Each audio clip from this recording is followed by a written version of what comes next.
No OG around to show me guidance. Tell myself count on my blessings before my eyes rest. Hunger games up in my head. Gotta get the dough, babies need nourishment. I just need a zip to blow. Smoke away all the stress. Keep me level-headed. Rather have my soul perish than the devil get it. CT made me an animal. I'm cool with that. Niggas give me props every day. What I'ma do with that? I ain't the same no more. Niggas cool with rats. I don't know who said what you did, but if it's true, the facts. Don't come through with that. Niggas feeling some type of way. How you do? Relax, homie. Don't extend me your hand. You can keep the nod. Haters working hard every day. They can keep the job. I ain't giving donkeys today. That's the seed of God. Plotting on my downfall, hoping that they can be the God. Yo, peace to A to God. That's random. We your favorite squad.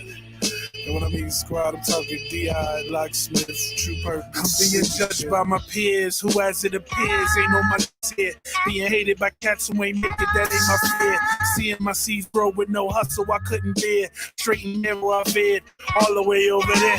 Homie, pull up the shit, and we ain't talking careers. The valleys you must endure, the peaks will disappear. When you getting that jewelry, it's priceless. And make them come for your head like they was ISIS. Crisis, what they was screaming, so who the nicest? Pat you on the back, the same place the knife is. So don't you listen. You know these motherfuckers don't care. They try to make you believe you dream small. I promise they give a limb to see you fall. So don't you listen at all. You know these motherfuckers don't care at all. They try to make you believe your dream is small. I promise they give a limb to see you fall.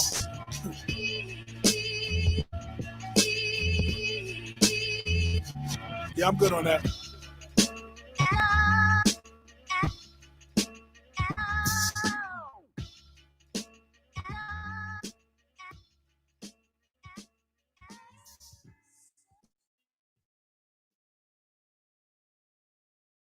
Hey guys, do you feel like your home Wi-Fi could use a little boost? Getting the most out of your Xfinity Wi-Fi could be easier.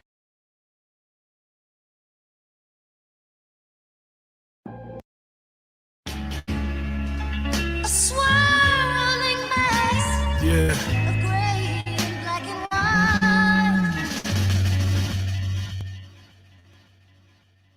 No OG around to show me guidance.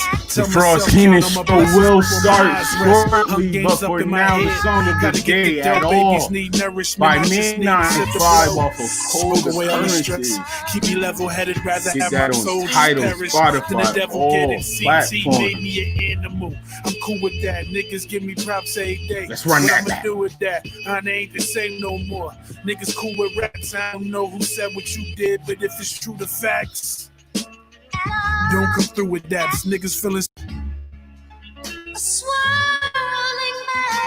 Yeah.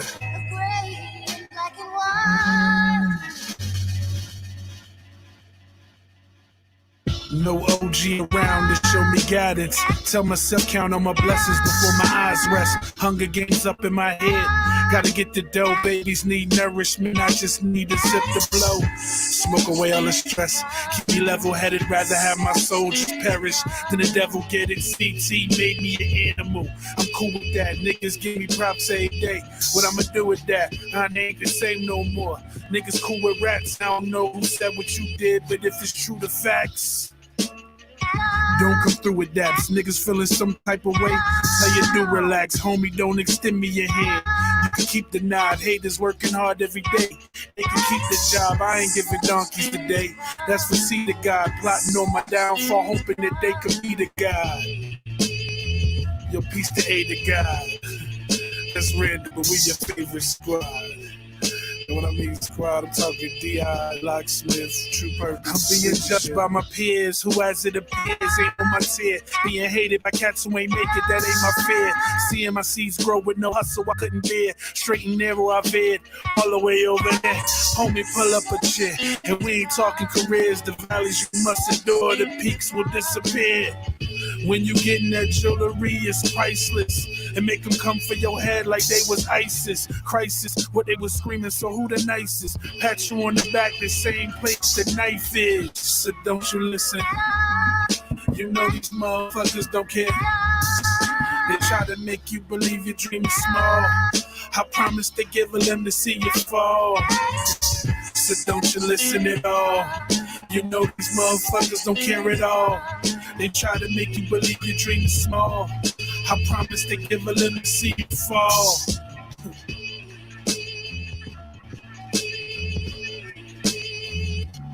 Yeah, I'm good on that.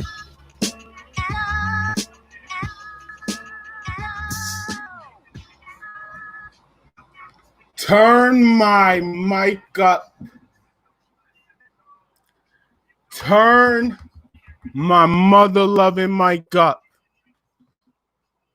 Today we discuss about the Deadman, the Phenom, the Undertaker, who supposedly retired. We're going to talk about all of that. Did the Deadman, is he really retired? Was that really his last ride? Or is this all a sham? Is this a build-up for maybe even a new gimmick? We're going to get guests to talk about their opinions. We have a lot to discuss. The career of The Undertaker. If you come on the show, you will have to run that top 5. I want to hear how many of top 5 did The Undertaker make? Because I'm going to tell you right now, the Deadman is not on my top 5. That's right. I know you ain't going to like it, but I've been watching wrestling a little too long. So it's some new people that, you know, kind of elevate and took his spot. See, we got somebody. Let's get a guest in here. We're talking about The Undertaker. Let's see, the first thing we are going to discuss about the Deadman. Let's talk about some of your favorite moments from The Undertaker. One of my favorite moments is, I think it was WrestleMania 17 one, when The Undertaker jumped over the top rope and almost hit the cameraman. Oh, nasty fall. That was a big major moment. Let's see. Somebody want to hop in. Let's see what we got. If you would like to get your input on this episode of the Frass Heenan Show, talking about The Undertaker career, was that really his last ride? Is that the last time we will see The Undertaker in the square circle? Right now we are discussing his biggest and greatest moments. If you would like to get your input, just inbox me on Facebook at Sir Frost, and I will send you the link. Talking about The Undertaker career. Also, do you feel like the right person ended the streak? We are definitely going to get into that. I highly doubt anybody agrees with Brock Lesnar ending the streak. I'm still a little stuck in between two people who I have. Mark Calloway. Let's talk about The Undertaker a little bit. Born March 24th, 1965, the 55-year-old who took a jackhammer from Brock Lesnar, Brock Lesnar from Goldberg, which was horrible. At 6'10", I think they told us he was 7'1". Mark William Calloway, a WCW Tag Team Champion, a World Heavyweight Champion 3 times, a 4-time WWE Champion, a 1-time Hardcore Champion, a 6-time WWF World Tag Team Champion, 2007, shout out to 2007, Royal Rumble winner, and 12-time Slammy Award winner. That is The Undertaker's WWE resume, according to Wikipedia. I do remember some of the runs. I remember the WCW title that was with Kane. 6-time WWF Tag Team Champions. 2 times with the Big Show. 1 time with The Rock. 2 times with Kane. and one time with Stone Cold Steve Austin, and I honestly do not remember that.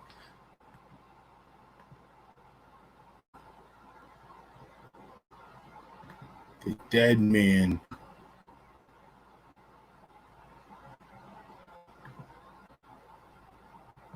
Also, you can get the relaxed liquor merchandise at FRESH&FRASStv.shop.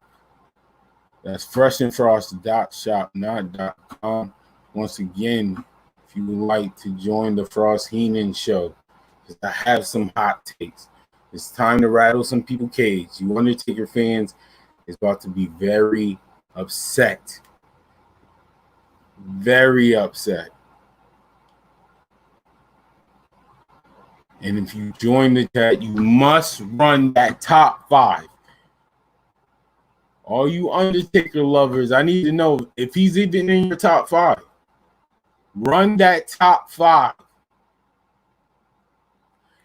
Even leave your top 5 in the comments. I want to see how many have the Undertaker in their top 5.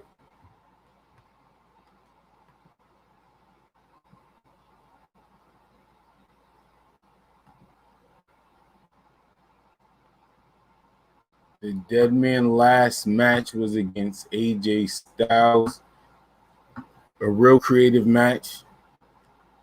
The best they can do during the COVID. So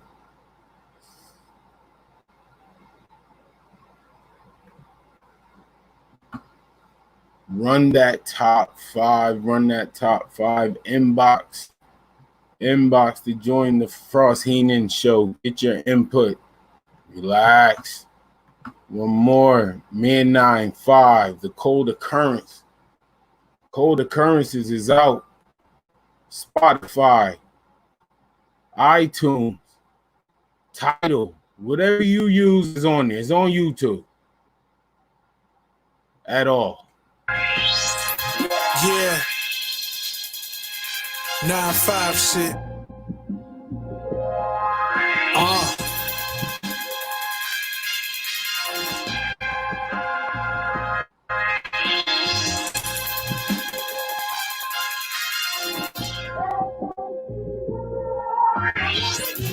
Soup slaps back in your head like Big Mama. Niggas won't give me my cred, I'm Obama. I'm just trying to give me this bread like 4 commas. I ain't putting all of this work for no homage. I'ma give you all of this game, ignore college. 9-5 scholar like, they don't want the truth, I tell it. Now they wanna fight, reaching for their goal, get hung. Now they need a Sprite, they ain't never have it embellishing. Shit, they need a life, never me. I'm puffing heavily, bumping legacy. Cause my nigga made the beat, it's a legacy. True purpose, D.I., you know what I be on. Too much Avion, give me Avion. No joking, they all choking. A small token from Chuck E. Cheese with a bar's worth. You're not potent, Usain Bolton and same quotes in my brain, hoping I can get away from the weak shit they say. As we proceed, what you need, get to what you need. It's 9-5 motherfuckers. Get live, motherfuckers. Get live, motherfuckers. As we proceed, what you need. So give you what you need. It's 9-5 motherfuckers. Get live. Every time I get around lanes, I feel sick. Just because you rock through the frames don't mean shit. How you supposed to show me the game? You ain't rich. Tunnel vision flooded my head, I can't quit. I got too much shit in my brain, you know me. R.I.P. L.I.V. Every time I think of my bro, I feel it's in the G. Laughing at the niggas who talking without a pedigree. Criticizing niggas becoming what they could never be. Let me see. I drop a 50 piece, they ain't with the beef. Roll a 80 in the raw, can't forget the Keith. Big product for all those that's acting funny. Give me rapid money, not no rapper money. No frontin', they all wantin' a nigga place, but I can't fault the success alters a nigga taste. Reach back for the ones that kept it thorough. When I visit, pop a bottle and bless my boy's mirror. As we proceed, Proceed. what you need, Give you what you need. it's not five motherfuckers. Look at live motherfuckers. Get live, As motherfuckers. we proceed, As we what proceed you need, to give you what you it's need. not five motherfuckers. Not five, not five, Get motherfuckers. live.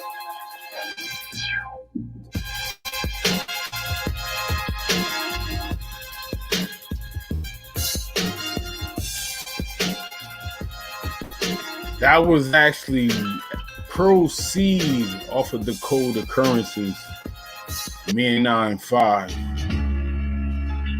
But we're gonna play the song of the day again. At all. We're gonna get back in talking about the Undertaker. No OG around to show me guidance. Tell myself count on my blessings before my eyes rest. Hunger Games up in my head. Gotta get the dough. Babies need nourishment. I just need a zip to blow. Smoke away all the stress. Keep me level headed. Rather have my soul just perish than the devil get it. CT made me an animal. I'm cool with that. Niggas give me props every day. What I'ma do with that? I ain't the same no more. Niggas cool with rats. I don't know who said what you did, but if it's true, the facts. Don't come through with that. Niggas feel some type of way. Tell you do relax, homie. Don't extend me your hand. You can keep the nod. Haters working hard every day. They can keep the job. I ain't giving donkeys today. That's for see the God plotting on my downfall, hoping that they could be the God. Your piece of A to God. That's random, but we your favorite squad. And when I mean squad, I'm talking D.I., Locksmith, True Purpose. I'm being judged by my peers, who as it appears ain't on my tier. Being hated by cats who ain't make it, that ain't my fear. Seeing my seeds grow with no hustle, I couldn't bear. Straight and narrow, I veered all the way over there. Homie, pull up a chair, and we ain't talking careers. The valleys you must endure, the peaks will disappear. When you getting that jewelry, it's priceless. And make them come for your head like they was ISIS. Crisis, where they was screaming, so who the nicest? Pat you on the back, the same place the knife is. So don't you listen. You know these motherfuckers don't care. They try to make you believe your dream is small. I promise they give a limb to see you fall. So don't you listen at all. You know these motherfuckers don't care at all. They try to make you believe your dream is small. All right, relax. Turn my mic up. We are back on the Frass Heenan Show. That was Man 9-5 at all on the Cold Occurrences on all platforms. We are talking about the Deadman. He said he retired. He said he took his last ride. This is it. You saw me on the movie. Technically, I think his second movie. He was in that Hulk Hogan movie back then. I remember something like that. The Deadman. We have a few topics to talk about. We got our first guest. Yeah, what's good, yo? On Dustin. How's it going? How you doing? How you doing, Dustin? What's good, bro? Excuse me, but before we go any further, you got to run that top five. That's easy. That's easy. Of all time, right? We talking about the Rushmore. Your favorite. Your favorite. All right. Of all My time. favorites. My favorites. So my favorites, right? Favorites, right? Top five. So in no order. Dead or alive. In no order. No order. Is going Stone Cold's up there. Easy. Mm-hmm. Taker's up there. Oh, Taker is in the top five. That's one. That's easy. Taker's I'd say H. I'd say Triple H. I want to say I'm a WCW guy. I was raised on WCW. Mm-hmm. So I want Sting in the fourth.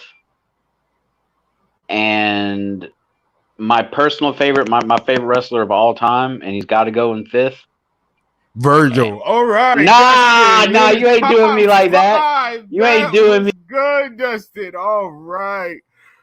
Corey, what's going on, man? How you doing? How you doing? How you doing? Good? Introduce yourself. State you from. How you doing, man? Corey Hansford, the Corey Hansford. I always wanted to call myself that.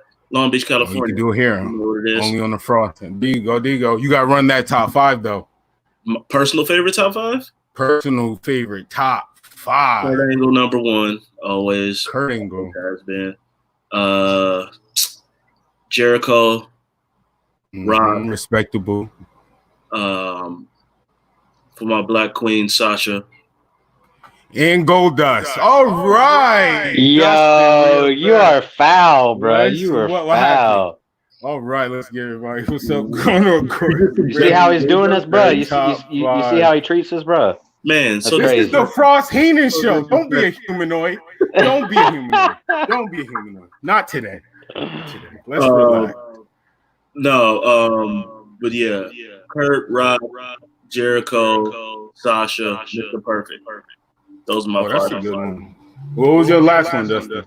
Kevin Nash. You already know what it is. Kevin Nash. Oh my gosh. You already know what it is. I'm on the hill. What's the up? Finger poke of doom. The greatest swerve of all time. The man No, that's it's not. That's a great accolade to bring up. Not Frass. be a humanoid. Well, what's yours, bro? Nah, you're not. We in OTR, bro. You know how it is. Run your 5, bro. Yeah, but this is the Frass Heenan Show. We talking about did the right person end the streak for the You make dead your own man? rules, that's fine. You want to start, Frost? You want to give your opinions? No, always company first. Company first. I bet. Just give me who you think, and then I'll go around and get an explanation. All right, bet.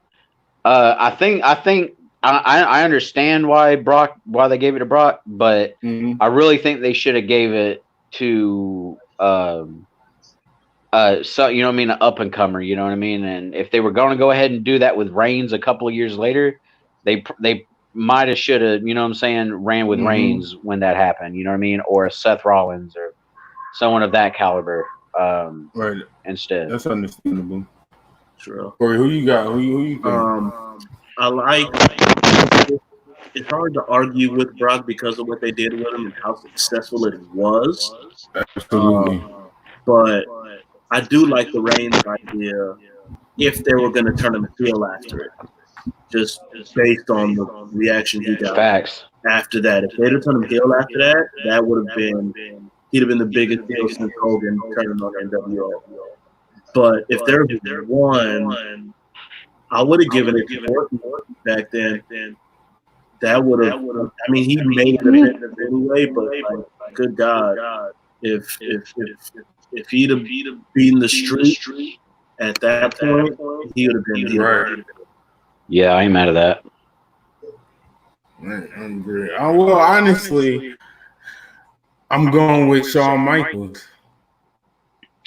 Oh, see that I wouldn't because my thing was. So you're saying ended it back retired. then? You're saying ended it back then? Yeah. I mean, if you yeah. think about it, let's be real about the streak. Let's break down the streak. The streak didn't get interesting until what? Until Orton. That was kind of right. There you go. Honestly, to be real, CM Punk picked it up. Edge was great. Like all of those was after before the handicap match. What else did he did? You're talking about his WrestleMania matches? Yeah, like I feel like even the stories with them didn't get better till later on. Yeah, they really did. I mean, he has now one of my favorite WrestleMania matches is him versus Ric Flair at WrestleMania 18. I love that one. Like that and him and Triple H at 17, I liked as well. That was a good one. I don't think it was as good as his later Triple H. Oh no.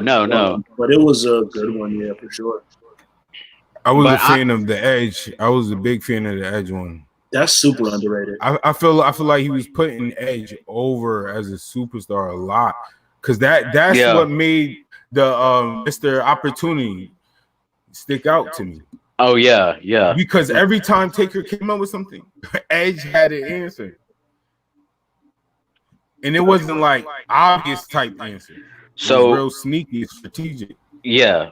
So how because the second one was the career versus the streak. So would you have booked it Shawn Michaels winning the year before and then winning the first and then Taker winning the second and then leaving? Retiring each other. That would be dope. I could see that. Just saying, if that match, it was the same match, how it was and displayed to us. Yes, I need HBK to win. That would have been amazing.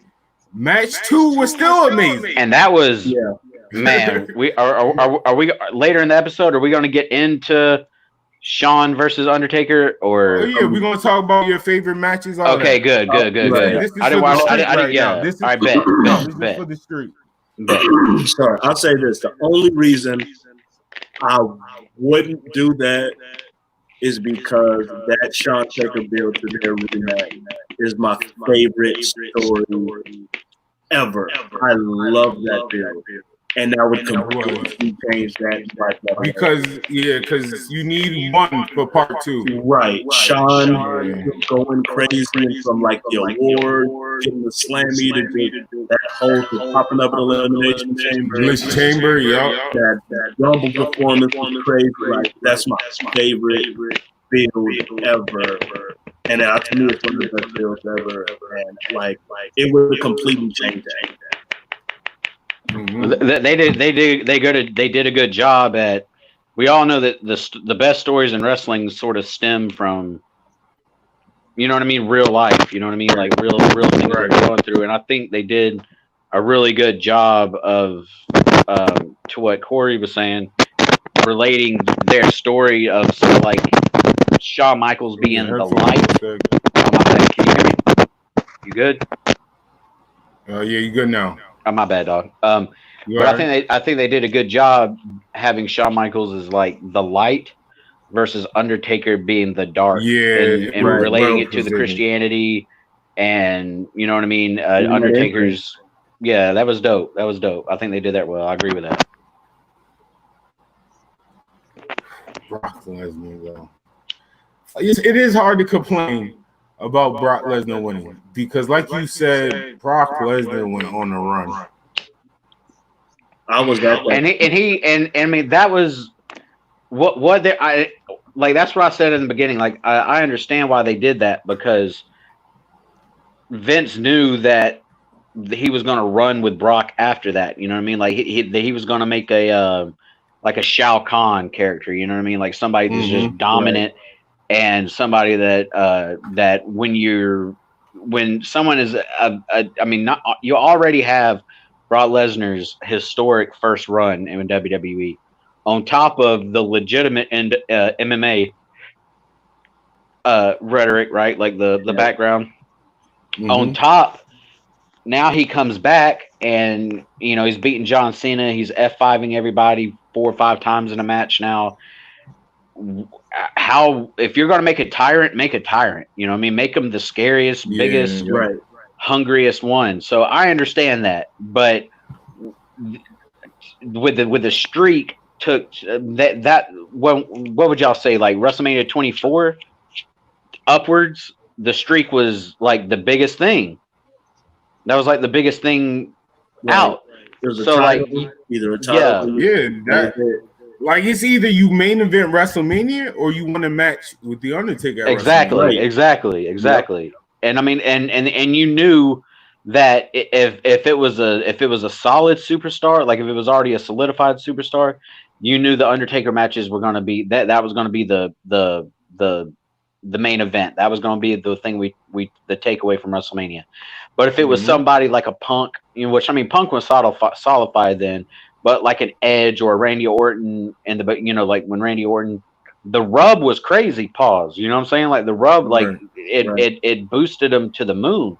So in that case, you know what I mean? Like I understand making the biggest tyrant you can, but that streak to me, when like growing up, when I was little watching the streak, I was like, oh man, whoever wins that is going to be the next greatest of all time. Like whoever gets that, I'm all the way behind. You know what I'm saying? Like I'm all the way. And we can't we can't forget these. Like people talk about, you know, Right. Gonzalez and the Diesel matches and stuff like that. But that was that. Even though, of course, it's not going to be Shawn Michaels' match every WrestleMania, but these were the building blocks. I mean, you got Jake the Snake. Exactly. I mean, we got to put respect on for the time. It was legends. Of course. Exactly. You had to build up to get to. It's a streak now. Exactly. This. Right. I wonder if this was planned out. He said he was. Yes, he said it wasn't.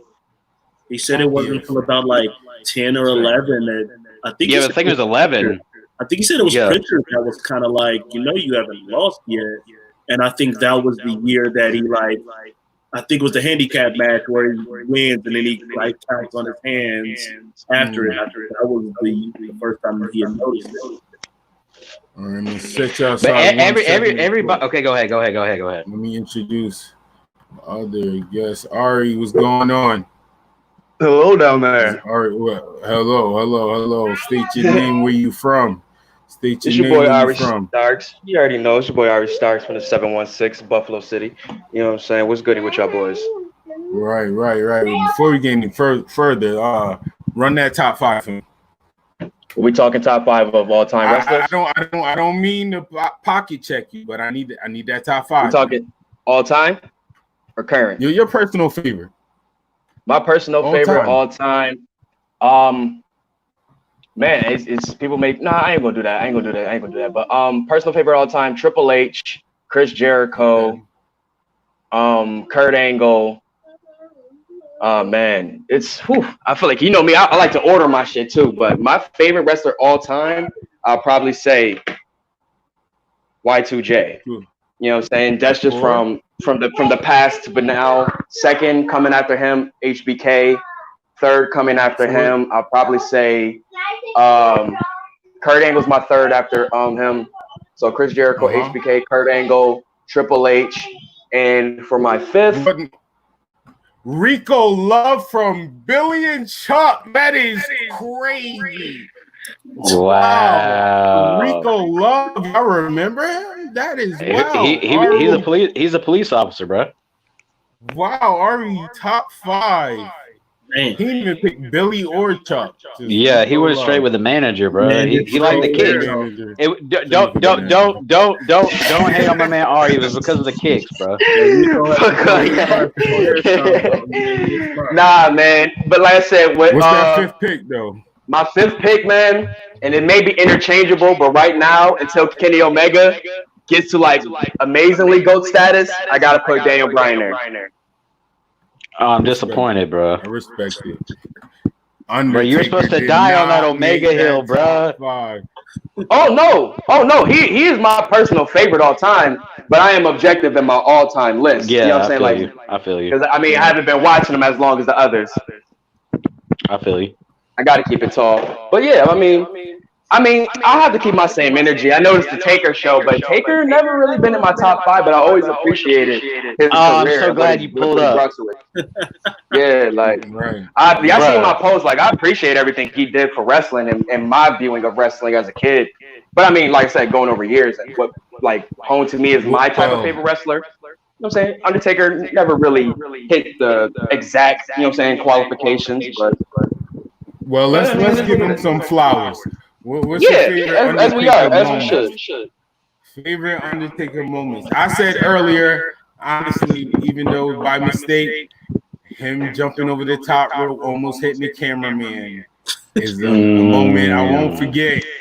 I just can't forget it because I really got up and like, oh, he died.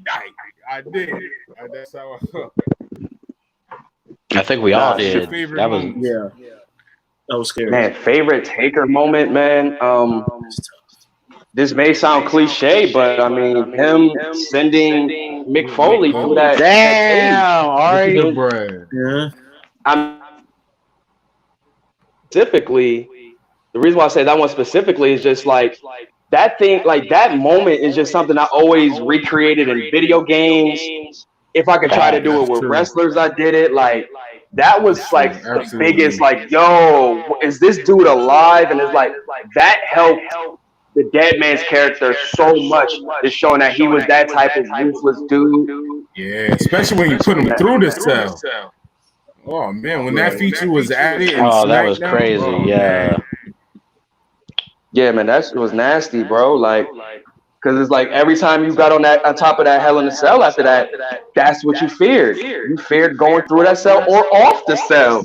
Right. You know what I'm saying? We just not forget he did the same. He stomped on HBK fingers and shit.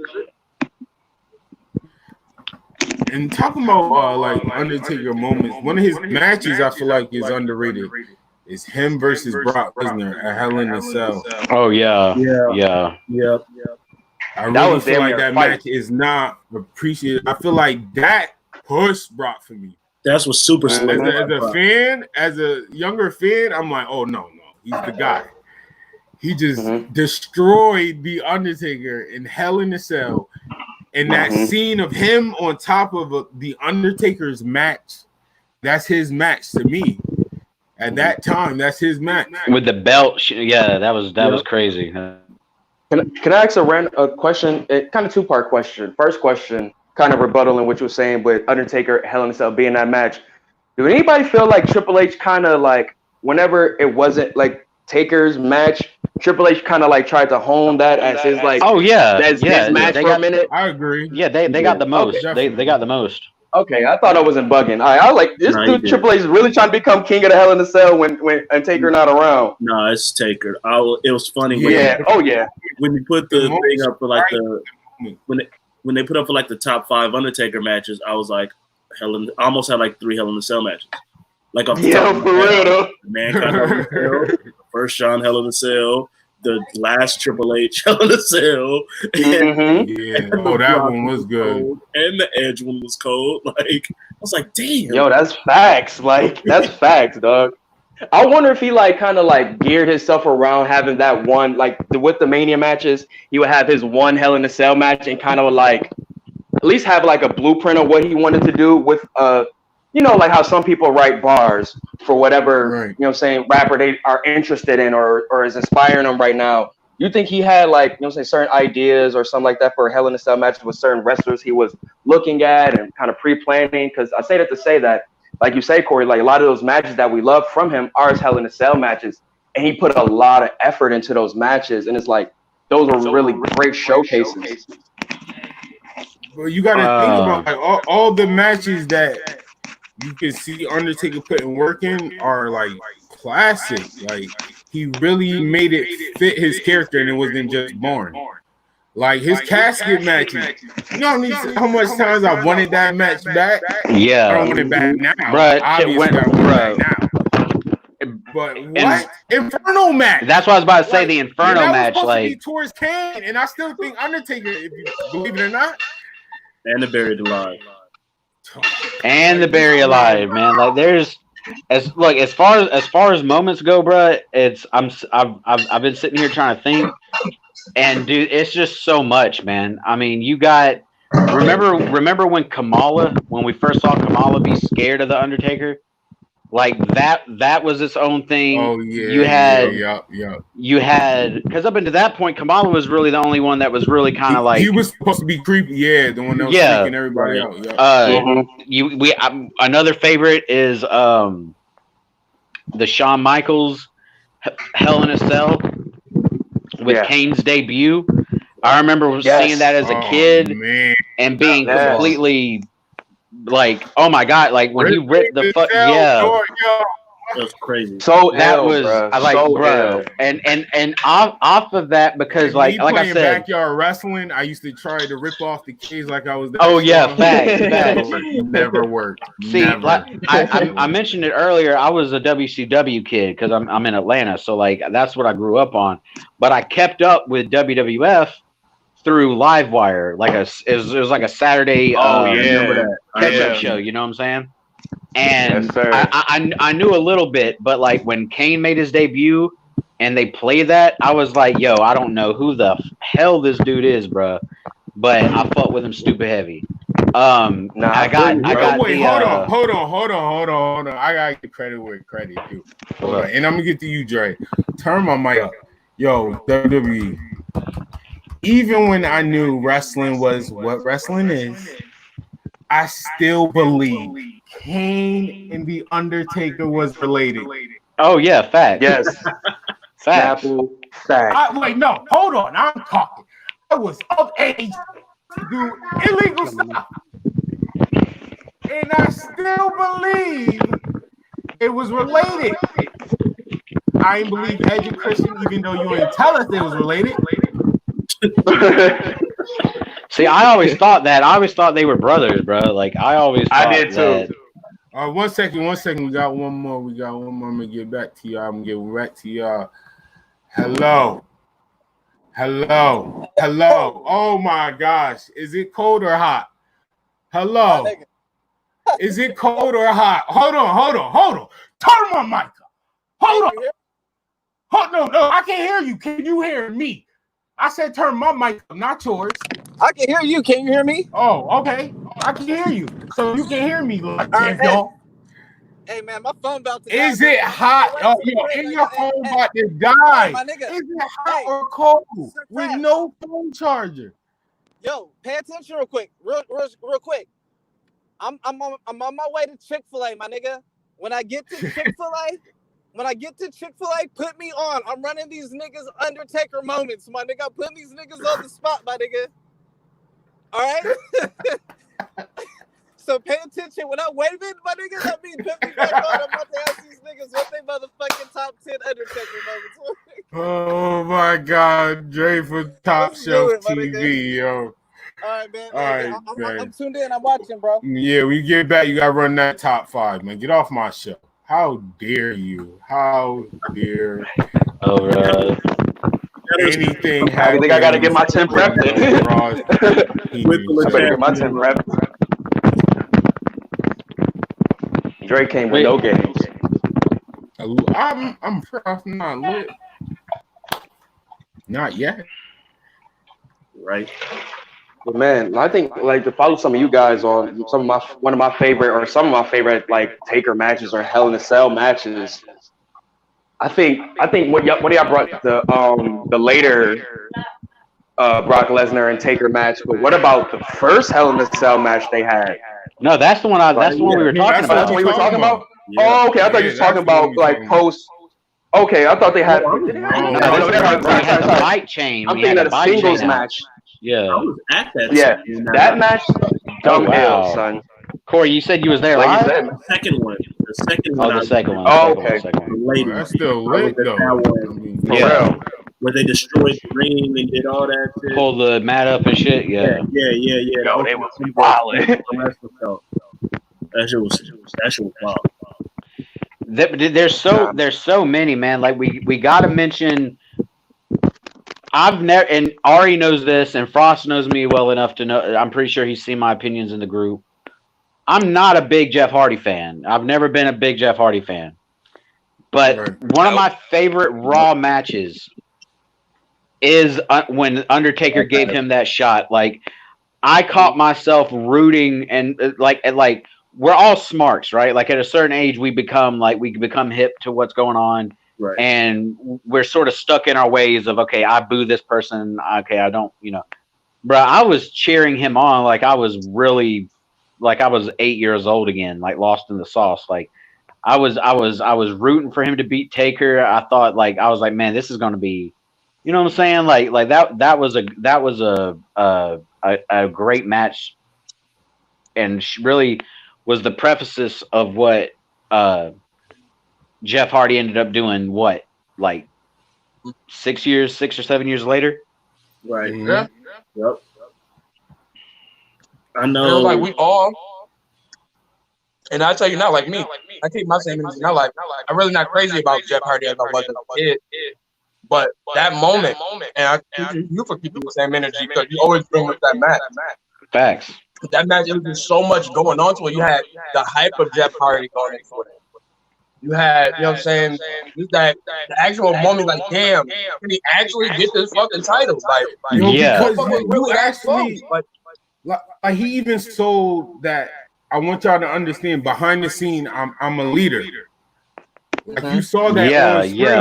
Like that whole handshake to Jeff Hardy, the whole respect of the biker era. Yeah, You gonna get my respect. Mm-hmm. I think that's the only time he like. Man, dude, he has some character in a sense as Big Evil. Right, because when he first started the biker thing, he was like, "Fuck everybody." He was on shit. Yeah, he was. I'm gonna keep it a stack. Like I really wasn't. I liked his work as American Badass as Big Red, but I always wanted to see, you know what I mean, the original Taker. But when you go back, I can't be mad at that. But when you go back, even me being sort of critical with that, man, he had some bangers and dude, I'm not into the biker shit. You know what I'm saying? Like none of that really, like coming out with the American Bat, like I'm not really into all that. But bro, he fucking had some heaters, man. Like regardless if you want to shit on it or not, I love the RVD. RVD that was good. The DDP angle was good. The DDP, the DDP. When I saw, what did he say? So like, when you happy, I'm happy, or some shit. When you're happy, I'm happy. She's happy with me, Taker.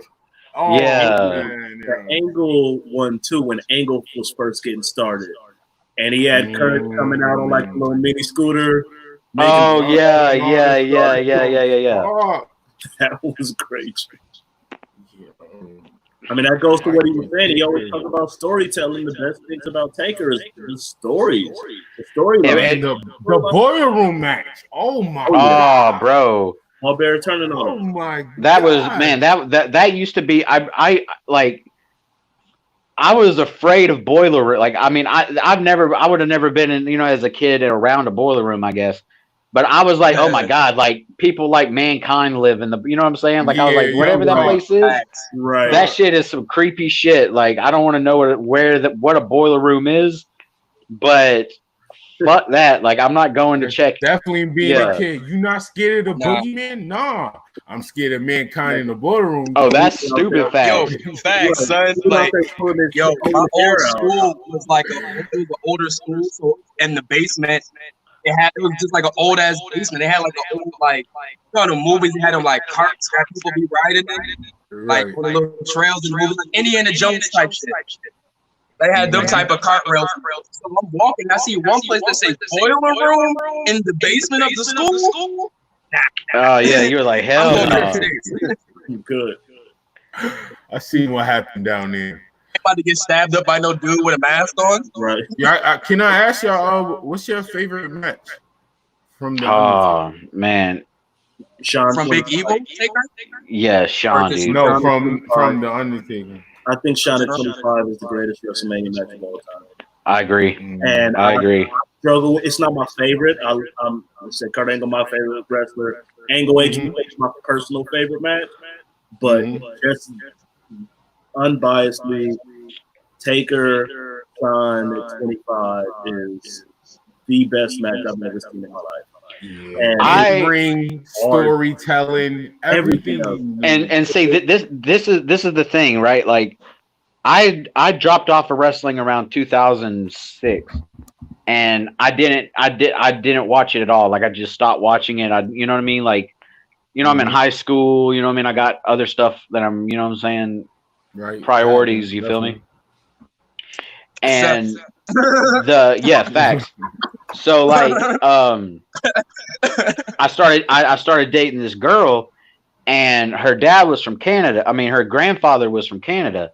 So me and him, you know what I mean? Like we didn't really, he was the older dude, obviously. So like me and him didn't really talk, you know, we didn't have that much of a relationship, but somehow wrestling got brought up, and we found out we both were fans at one point. He still watched the product, and he was like, well, WrestleMania is this weekend, you should, I was going to order it. Y'all might as well come by and eat dinner, and me and you can watch WrestleMania. And I was like, okay, bet. You know what I'm saying? So like, I'm watching it, and I'm not upset that I haven't watched wrestling the entire WrestleMania. Like I'm watching and I'm like, you know what I mean? It was fun. It was a spectacle. Don't get me wrong. There's something in the air in a WrestleMania, but I was like, okay, I haven't missed much. You know what I'm saying? They still running with John Cena. Like there was a couple of people I didn't, recognize. I didn't really fuck with. Things happening. Yep. Right. But when the Shawn and Undertaker match came on, dude, I'm talking about I was so distant. Like I thought wrestling for me was dead. Like I thought it was dead and buried, and I thought it was rotting in the ground. Like I just had no idea that I still had that feeling. How ironic. And dude, I stood up. Deadman brought it alive. Dude, I was so into that shit. I was so into that match that my girl hit me with the, this is all fake, right? Like, why are you acting like that? It's all fucking staged and shit. You know what I mean? I'm like, bitch, I don't want to hear that right now. Like, you can get in go in the other room with that shit. You know what I'm saying? Like I don't want to hear that shit right now. You make me watch The Notebook. Ain't nobody really in love in The Notebook. Fuck out of here. You know what I'm saying? That's the way I was feeling. I was like, bro, like right now, I haven't got this feeling in almost 6 years. You will not take this away from me. You know what I'm saying? Like, and it was false finish after false finish, and it was just like I was emotionally drained. Like, and it was crazy, man. Definitely my favorite. And it never felt like too many false finishes, though. Oh no, it didn't feel like that. It didn't feel like I didn't feel like that until I watched it for the fourth or fifth. Amazing. They sold it. They sold every kick out. They worked with each other so well. That was the one that got that famous like Taker, like when he had the cross pin and John kicked out.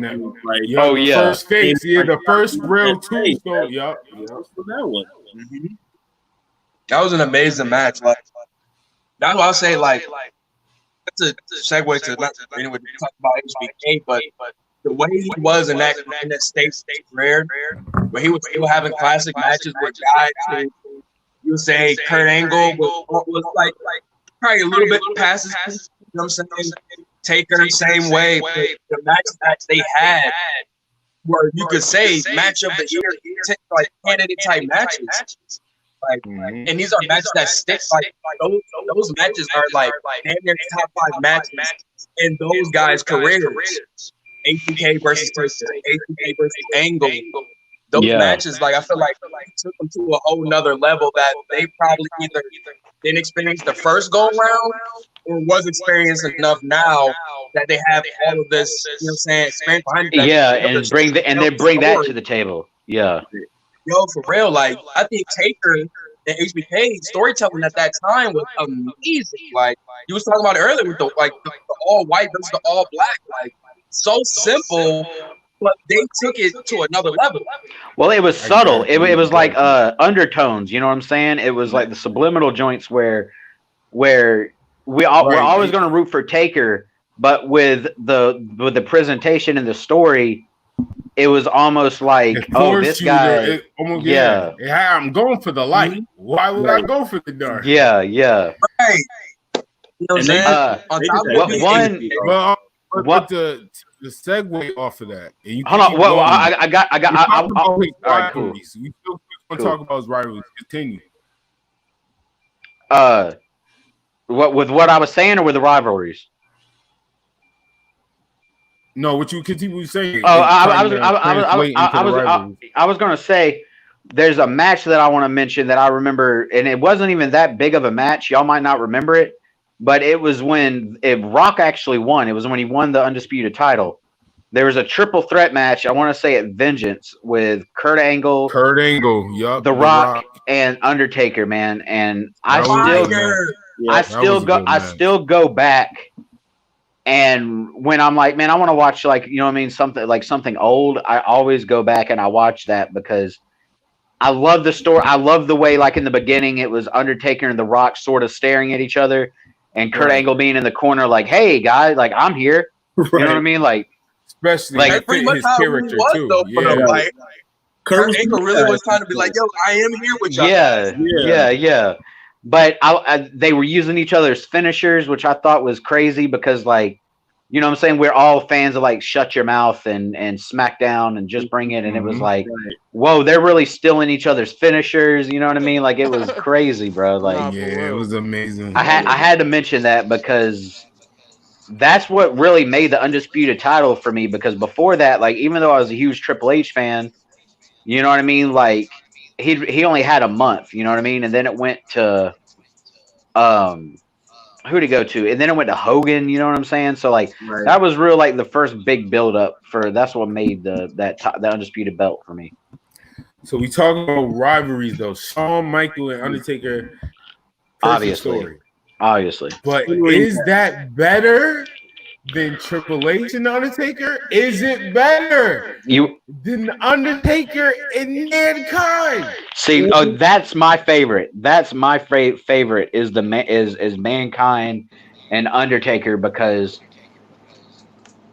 that was like the only one that was really matching his energy like that. You know what I'm saying? Like that was really like the creepy. And then you had Paul Bearer switching sides to go in. You know what I'm saying? What about Undertaker versus Kane though? Oh, Kane too. Now, yeah. I damn. I might have to take that back. Yeah, Kane, but I might have to take that back. But it's a close second. Kane is a long story. It's a long story, and it was to me that was like the real. I mean, it was Cain and Abel, right? I mean, it was Cain and Abel. It was two brothers, right? And Undertaker. I like the way that Taker did his story, where obviously he saw Cain as a threat, but he also saw him as his little brother. You know what I mean? Like he always looked at it like my little misguided brother. Like I'll show you the light. And Cain was just like, nah, I'm with the smoke. Like fuck all your, you know what I'm saying? Like you got the darkness. Like, yeah. Right. And that was a dud to me. I'm gonna keep it a stat. You know what I mean? Like I was glad I saw it, but and I'm glad I witnessed it for WrestleMania 20. But you got to look at the evolution of the feud, of the rivalry. We had the Brothers of Destruction. You know what I mean? Like we had when they were part of the not the Alliance, but when they were WWF team against the Alliance. Yeah, like when you saw that Undertaker and Kane, tag team titles. Those motherfuckers came through like they felt like a new APP in a sense, just without like the gimmick around it. Like you just knew when they pulled up, like they was ready to whoop some ass, and like you had to really, you know what I'm saying? Facts. That was pretty much it. With the 2-man power trip. Oh wait. Triple H was you talking about APA? APA, sorry, I said APP, right? I think I'm thinking of an old after school program or something like that, yo. But yes, they gave that same vibe, and it was just like that kind of made them more relatable outside of their gimmick as just badasses. Once you can just like kind of signify yourself as literally like also as a badass on top of your, you know what I'm saying, outer world gimmick. I think that makes it your character all even more dope. You know what I'm saying? Because you can relate to the common man by wanting to knuckle up, but then you have this suspending belief type of, you know what I'm saying, gimmick on top of that makes people more intrigued to you. So I thought that was a great time right there when you brought up that alliance and just the Brothers of Destruction in general. Like the name in itself explained what they was about to be doing. Like, I love them together. Go ahead, pardon me. I'd say I think him and Kane story-wise is the best rivalry. Their matches never really delivered to that level. Agree. To me, like match-wise, HBK, he had better chemistry with HBK than anybody else. As far as but story-wise, him and Kane, that entire story from the beginning was just amazing. All of the moments, like everything that kind of built with it. And then that's what also led to, speaking of favorite Taker moments, when he returned to the Deadman. And that mania when like you knew it was coming, everyone knew it was coming, but you still couldn't wait. And then you hear that Paul Bear voice. Mm-hmm. Gong hit. Oh yes.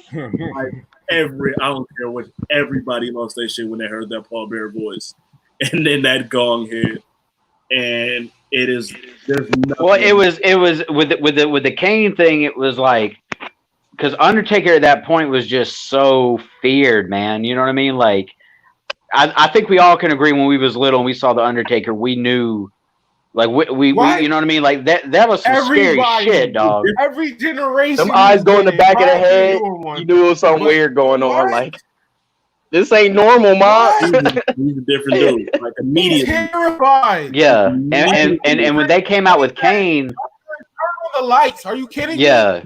Well, it was You're like not even in the living room. Turn the light on. he was like, Keep it on for an hour because Undertaker got a wow before he. oh, gets the facts, ring. bro. Look, I've told, Turn on the light. bro, I've told the story to a couple people that I've like, you know what I'm saying, actually spoke to in the group. But like, I remember like when I was little, I had an Undertaker poster, and I put it on my ceiling, right? Oh, wow. And when I was like maybe 9, I was like maybe 9 or 10, and it was the joint where he was laying in the coffin with his arms crossed and the eyes rolled in the back of his head, right? Well, Oh my god. I also had Forcible Entry, right? Like the CD with the shit, right? So like I went to sleep. Okay. I went to sleep one day with that shit on shuffle on my seat in my boombox. And bruh, I woke up at like 2:00 in the morning of the sound of the gong going off, and I woke up and there's Undertaker on the ceiling, bruh. Yo, when I tell you that I was scared shitless, bruh. Yo, that song, that theme felt like it lasted all night, bruh. That shit. We got to stay off that story 1 second. That is hilarious. Yo, wow. Yo, wow. I didn't pay for this? Nah, free 99. Yo, your price didn't go that much up. Turn my mic up. The homie discount, baby. The homie discount. Well, being the homie, you got to run that top 5 before you. My top 5? Further, yes, your top 5. Top Number 5 1 of all time. Yeah, your personal favorite. Top 5 of all time. Your personal favorite. My personal Number 1. Number 1. Are we going from worst to best or best to worst? It don't matter. Your personal favorite, any order. Number 1. Number 1. Number 1. I'm on you. Number 5. Number 5 is probably going. I'm not. Razor Ramon. Number 5. Okay, number 5 is Razor Ramon. Number 4. Number 4, I'd probably go with Bret Hart. Bret the Hitman Hart. Number 3. Number 3 would be Undertaker, easily. Oh, he made this top 5. Number 3, Undertaker. Number 2. Number 2, probably Shawn Michaels.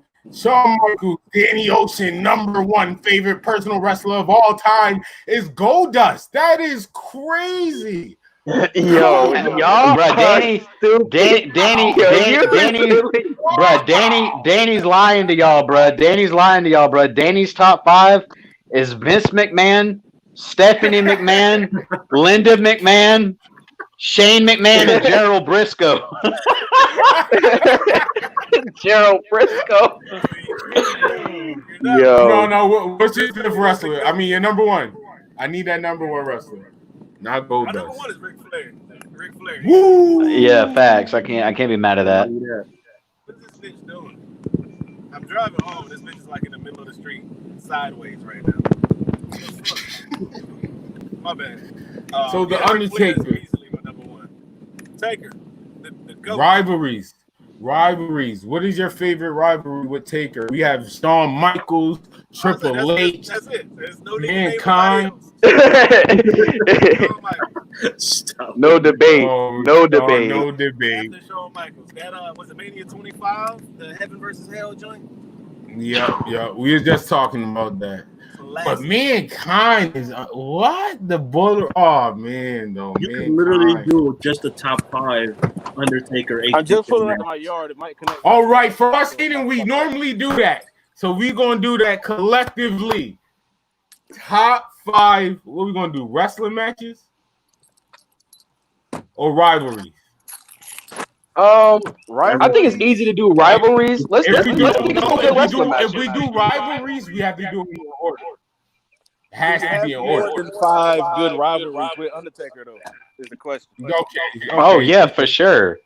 There's definitely. I mean, A1 rivalry. A1 though. A1 we got. Well, okay. You want me to answer them? Can I answer, or are we keeping that? Go ahead. All right, bro. We got Kane. We got Mankind. That was we got rivalry, in my opinion. Triple H. What? Which one? Whoa, Wait, whoa. what? Kane and Undertaker was like, man, it was okay. Bruh, Danny, what's in the water? What's in the water up there, bruh? Please, I need a moment. I need a moment. Just 1 second. Hold on, give me 1 second. Oh boy. Danny Ocean came in and made tidal waves already. Oh boy. Jeez Louise. Boy, what? Right. It would be no Kane. Wife got the music kind of Relax. You said the Brothers of Destruction was not destroying no ratings. They wasn't destroying no ratings, huh? Do y'all condone drug usage on your show, sir? Yeah. Yeah. I mean, no, not drug uses. Yes, no, we are gardeners over here. We plant. Yeah, so, yeah, Kane and Undertaker whole rivalry, in my opinion, was forced. It was like they're brothers. Okay, eventually they're gonna have to turn on each other and fight each other. It's like I saw it coming. It's we knew they started out beefing though. Like they start like it was a that made Kane career. We would have got Kane. Kane would have still been the fake Diesel. What are you talking about? Do we really care about some respect on Isaac Yankem?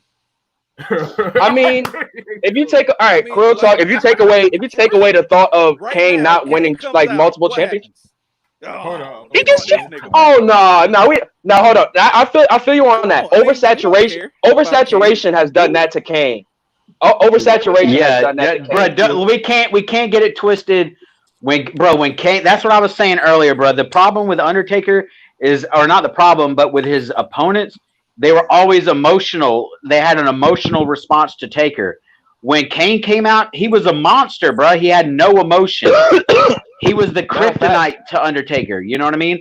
When the fire hit, bro, you cannot tell me there was a better Monday Night Raw moment when the ring was completely filled with wrestlers and you heard the fucking fire go off and the motherfucker pulled up and choke slammed everybody in the ring. That was one of the most lit moments of Raw, bro. That's it. I'm gonna keep it tall. If that was 2020, 2020, we complaining. 1997, we lit. The cage door off and all that shit with his baby. I was like, oh shit, this is crazy. But after that, it was like, Their matches were, I'll agree. But the reason they were asked to us was because the buildup was so crazy. Like we wanted to see someone really die. Like we wanted to see somebody really, you know what I'm saying? Like we were like, whoa, what do you? I agree with the Inferno match, I definitely wanted to see somebody. You know what I'm saying? Like, bro, in the Inferno match, I was like, bro, I'm about to see somebody get fucking barbecued. And when Kane got his elbow on fire, I was like, oh, what? Like, boo. You know what I'm saying? I mean, it was still, don't get me wrong, it was still lit, but it was like, literally, but it was like, man, I was expecting somebody to fucking die, man. Like, what? Like, that was the reason. Shout out to MVP. I just want to say, shout out to MVP. That's all I'm going to say to y'all, Kerry. That man got his whole back on fire for the game. Got lit. For the game, he did that for the game. Yo, let's get it top 5 matches. Top 5 matches. Man, top 5 Undertaker. We gotta agree on the top 5. We gotta agree. I can say something. I know some of y'all have some. We know Shawn Michaels on the list. Shawn Michaels is in there. I think we all got that. Are we putting both of them on the list? I think his. No, I'm not putting both. Me, I'm not putting both. I'm not putting both Mania matches. I'm Short putting answer, 25 and I'm putting the first Hell in a Cell in there. Those are the two that have to be in there for me. Which, I mean, honestly, I watched that first Hell in a Cell like a few months ago, and that shit was still, even before Kane came out, he had Shawn Michaels' blood drop down onto the camera. He was fucking him up so bad. You're right. You're right. That was the first one. The very first Hell in a Cell. All right, man. All right, y'all. All right, brother. Pay him enough. Go to cameo.com. Sign up. Danny Ocean. Cameo. Go ahead, Art. Do anybody got Taker? I mean, I could throw Edge versus Taker. That's in there. I think. I'm a big fan of that match. I think that made me a fan of Edge more than him in the Cena program personally. It's tough. I want to say him and Randy, but I like him and Mick. I like Randy and Mick a little bit more, so I might not do that one. To me, the Hell in a Cell with Triple H, the Mania 28 one, with Shawn as the special guest referee. That one's probably in the convo. See, to me, and H is my favorite, and I like the direction that went. But to me, bro, that was like a 4-year thing. You know what I mean? Like that was a thing where it was just like, man, something. You know what I mean? Like it was just too. To me, it was too much. It was too much for me. Like it was like it was just like it's not that I wanted Undertaker to lose, but I was like. But you're talking about Shawn Michaels and Triple H, and he's wrestled him for the last 4 years. You know what I mean? Like, it was just too much build-up for me. I'm not going to put that on there. I would say I'm just going to mention them because, like, I don't know if we're supposed to rank them, but I loved him versus Rick. Like I mentioned before, I loved him versus Ric Flair at WrestleMania 18. I agree with that one. It was a great one. Speaking of cameos, that slept on build up also. Slept on. That's what I'm saying. The build up, if I'm not mistaken, that's where the "you're gonna respect me" comes from. Yeah, like I'm pretty sure that's at that time. Like, the biggest thing. Taker wanted that. Pardon me. CW in a way because we see that we're not getting Sting. So who's the next one up with that face? Is Flair? Well, personally, I think Flair's the face. Some people which makes sense. I mean, me personally, I thought he had that smoke since like the territories. Like he's like, damn man, this the dude that's the top dude. Now we're on the same playing field. I'm a top dog. Well, you gotta think that Ric Flair was the reason. Storyline, obviously, was the reason that Undertaker won his first title. Like he helped him during against Hulk Hogan, right? Yep. But to speak on that match I brought up until that point, that was the first time that the streak was actually put into jeopardy. When I don't know if y'all remember, but Undertaker or Ric Flair shoots Undertaker into the ropes and sort of throws himself on the referee to distract him, and Arn comes in and hits the best spine buster of all time. Yo, you know what I mean? Shit was beautiful. Because you didn't see him.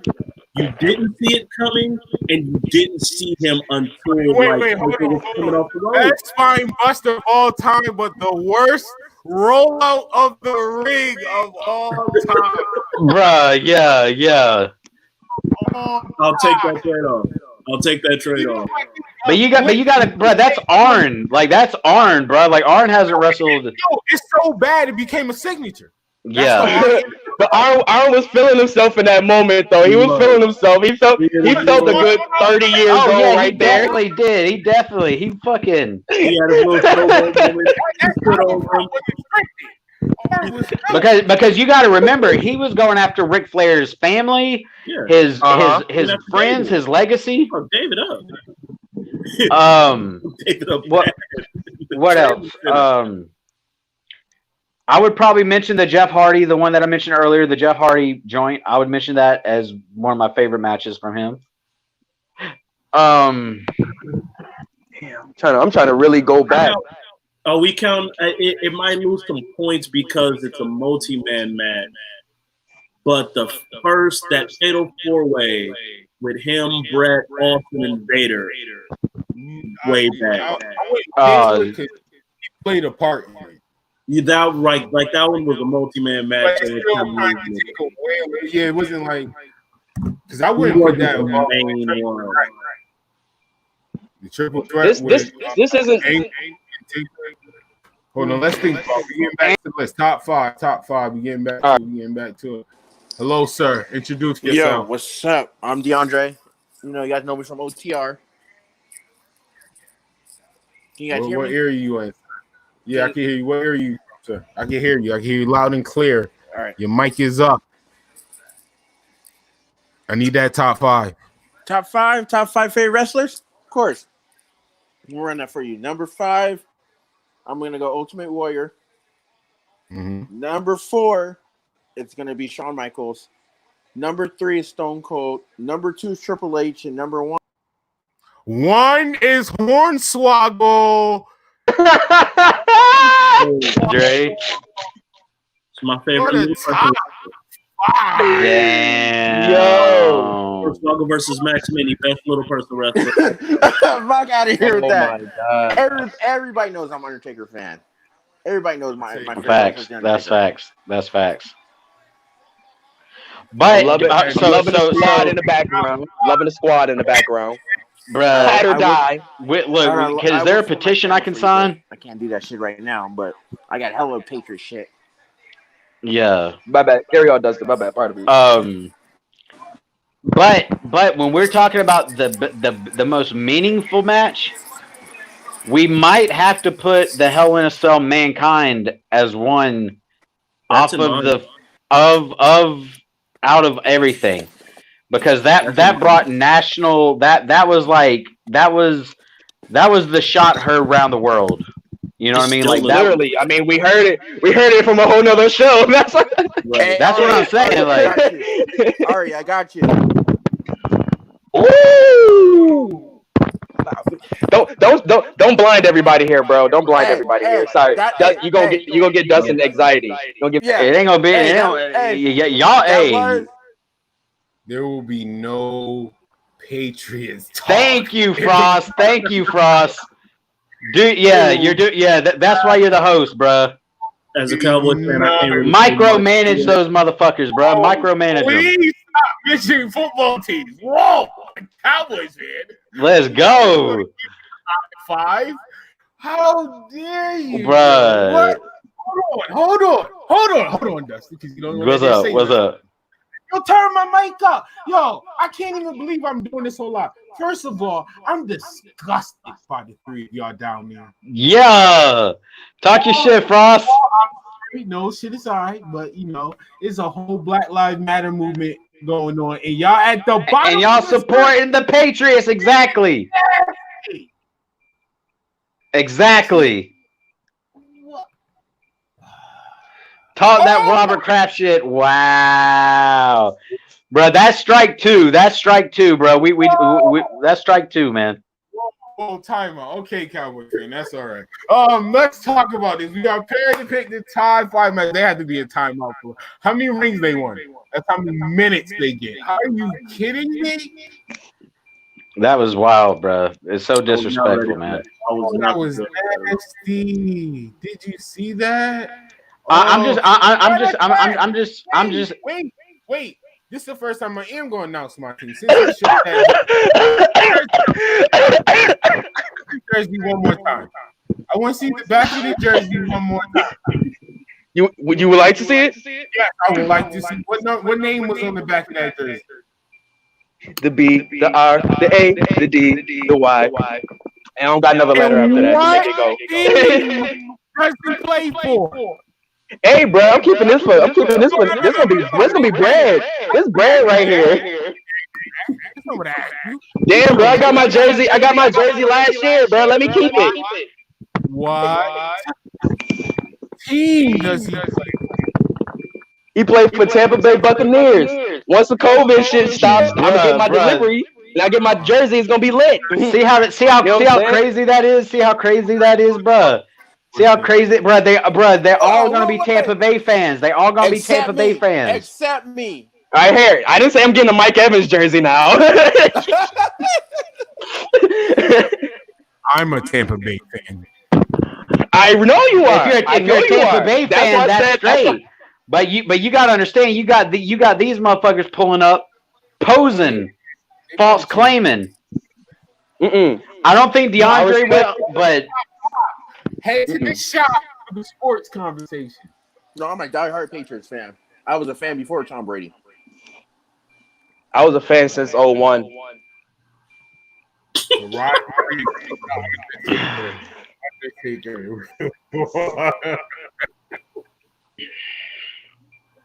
But yeah, getting back to what we was talking about. We got to put Mankind as one, man, as the match. I agree. I'll put technicality. I don't know. He's on the list. We're not going to do order. Let's just get 5 first before we do an order because he has a lot of matches. I think we get the elephants out the room. We get Taker and Mankind.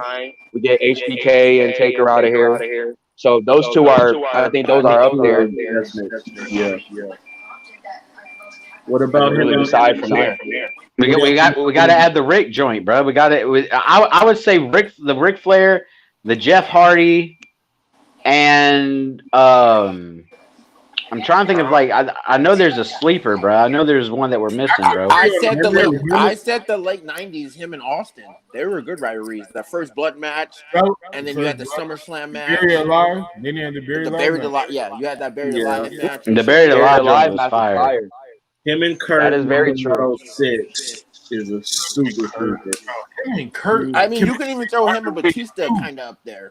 Kind of. Oh wow, yo, honestly, that's another. Rivalry. That would have been the. It wasn't as long, but that rivalry was good though. I mean, I kind of enjoyed their matches. I mean, that's just me. I enjoyed the rivalry as a whole. Yo, I mean, well, quick nitpicking question: when we looking into these feuds, are we looking into the feuds that were equally beneficial for the wrestlers? We're doing matches, right? For Taker, matches. Yeah, but in the sense of okay. I'm sorry, I'm getting lost in the feud. No, but you said right though. Okay, matches wise. Undertaker. I mean, we could go Bret Hart versus. You still got to think about his story. Undertaker at SummerSlam. I mean, you guys did say that. Undertaker's hold on, DeAndre. Undertaker's in that category where he's in his matches is so great because of his story. Like we talked about in the last Frass Heenan Show. The Rock versus Stone Cold. Like they didn't in ring wise, that wasn't ridiculous, but I'm still putting their matches above a lot of people's matches because the story made the match. They could have did anything because of the story. In a sense. That's a good point. Hey, Ari, what did you say? I couldn't hear him. I was just saying, hold on. Could you hear?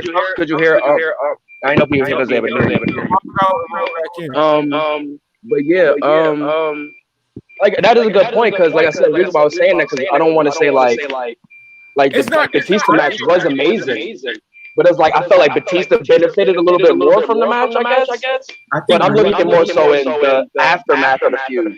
But I think a lot of Taker's rivalry ended up benefiting the other person because he did that. Brock rivalry benefited Brock, especially the first one. So did Batista. That Edge match, Mankind was made because of that Hell in a Cell stuff. Like I mean, it just goes to Taker's perspective and what he cared about. Like Undertaker was a character that it really mattered if he win or lost. Like it wasn't just Undertaker lose and we keep it moving. Undertaker, you became important or you're on the radar. Like Undertaker in his way, Undertaker was damn near a title. Like Undertaker was in the title. Like you wanted another contender match to fight the Undertaker. Even to be the at Survivor Series. Just because he debuted there. Mm-hmm. I mean, not to talk about later shit. Like, well, I know y'all, but like other fans, I want you to understand, me calling him like a story type wrestler is not discredit him, it's actually giving more credit because that's where he built everything on. Exactly, a person like me that love in-ring work. Like I love the actual matches and stuff. That's why I still watch wrestling. I'm good with this era. But I would never discredit how I was in tune to a match because of what previously happened with segments. Facts. I will admit I put them on a high standard, but I wouldn't watch them because of their previous in-ring work, like their in-ring ability. I've been waiting to see their style. With Undertaker, I'm ready to the story. Like, is somebody gonna pass that line and go crazy and reach his level, or are they gonna overcome the odds of all this mysterious magic? We get back to finish this time. We got somebody else in here. We got woo. What's good, guys? Joe? How you doing, Joe? I just woke up from the illest nap. I'm energized, my guy. So you need to nap up them top 5 personal favorite wrestlers. Personal top 5 favorite wrestler. We got The Rock, Stone Cold, Steve Austin, Ric Flair, woo, Eddie Guerrero, Latino Heat, and Big Daddy V, Viscera when he was in ECW. Wow, that is amazing. But before Joe, I get your 5. We have another guest. Yo, what's good with it, man? You peep the little champion, man. Little champion from top 5. Yeah. Anyway, I need that top 5. Top 5 personal favorite wrestler. I can't hear you. Yeah, fix your stuff and then talk to me later. Talk to me later. All right. Yo, what the fuck is wrong with you? Listen, don't you ever put Reggie in my top 5 again, Frass. Yo,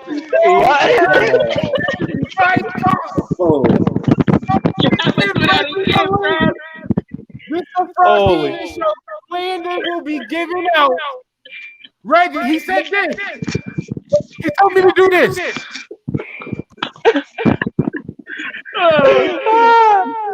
Yo, I'm dead right now, son.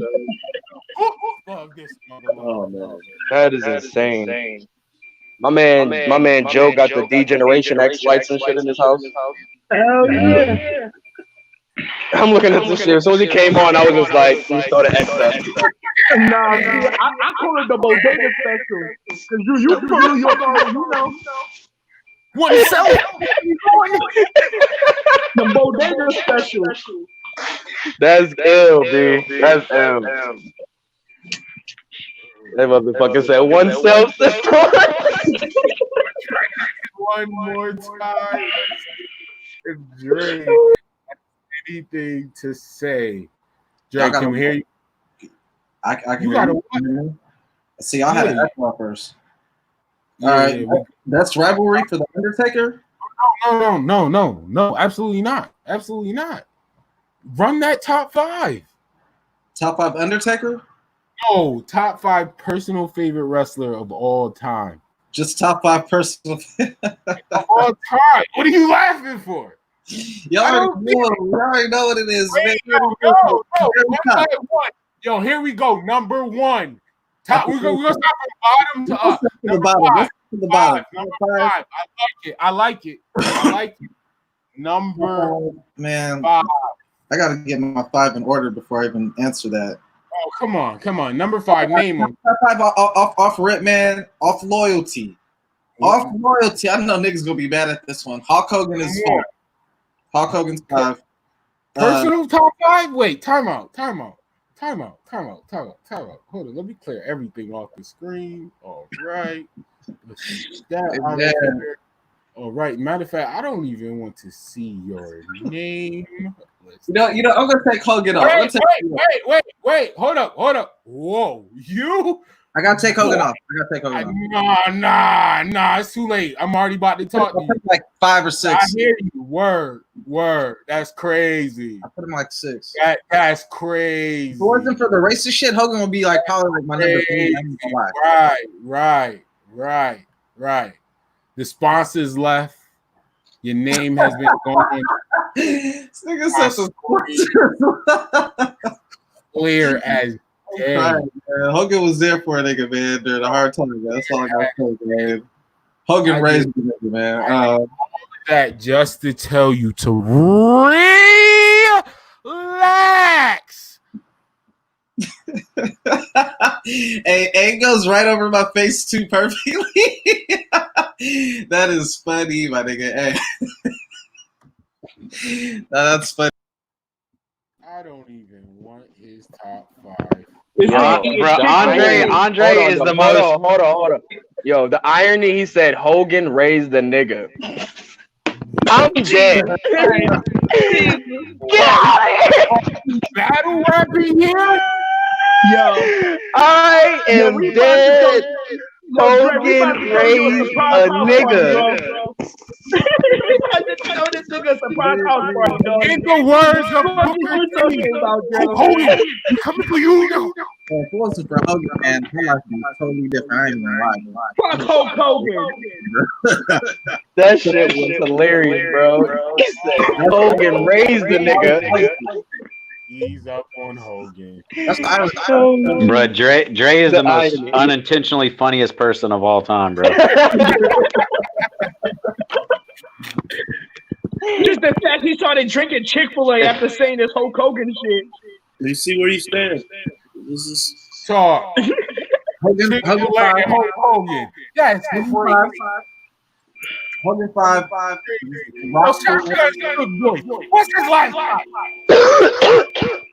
While you watching Hogan beating Ray?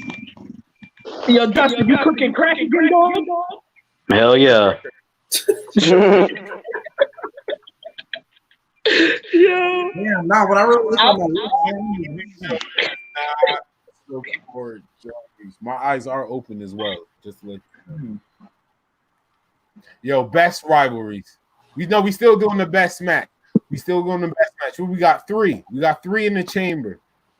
So what we had? So we had Mankind, we had HBK, and we said Flair, I believe.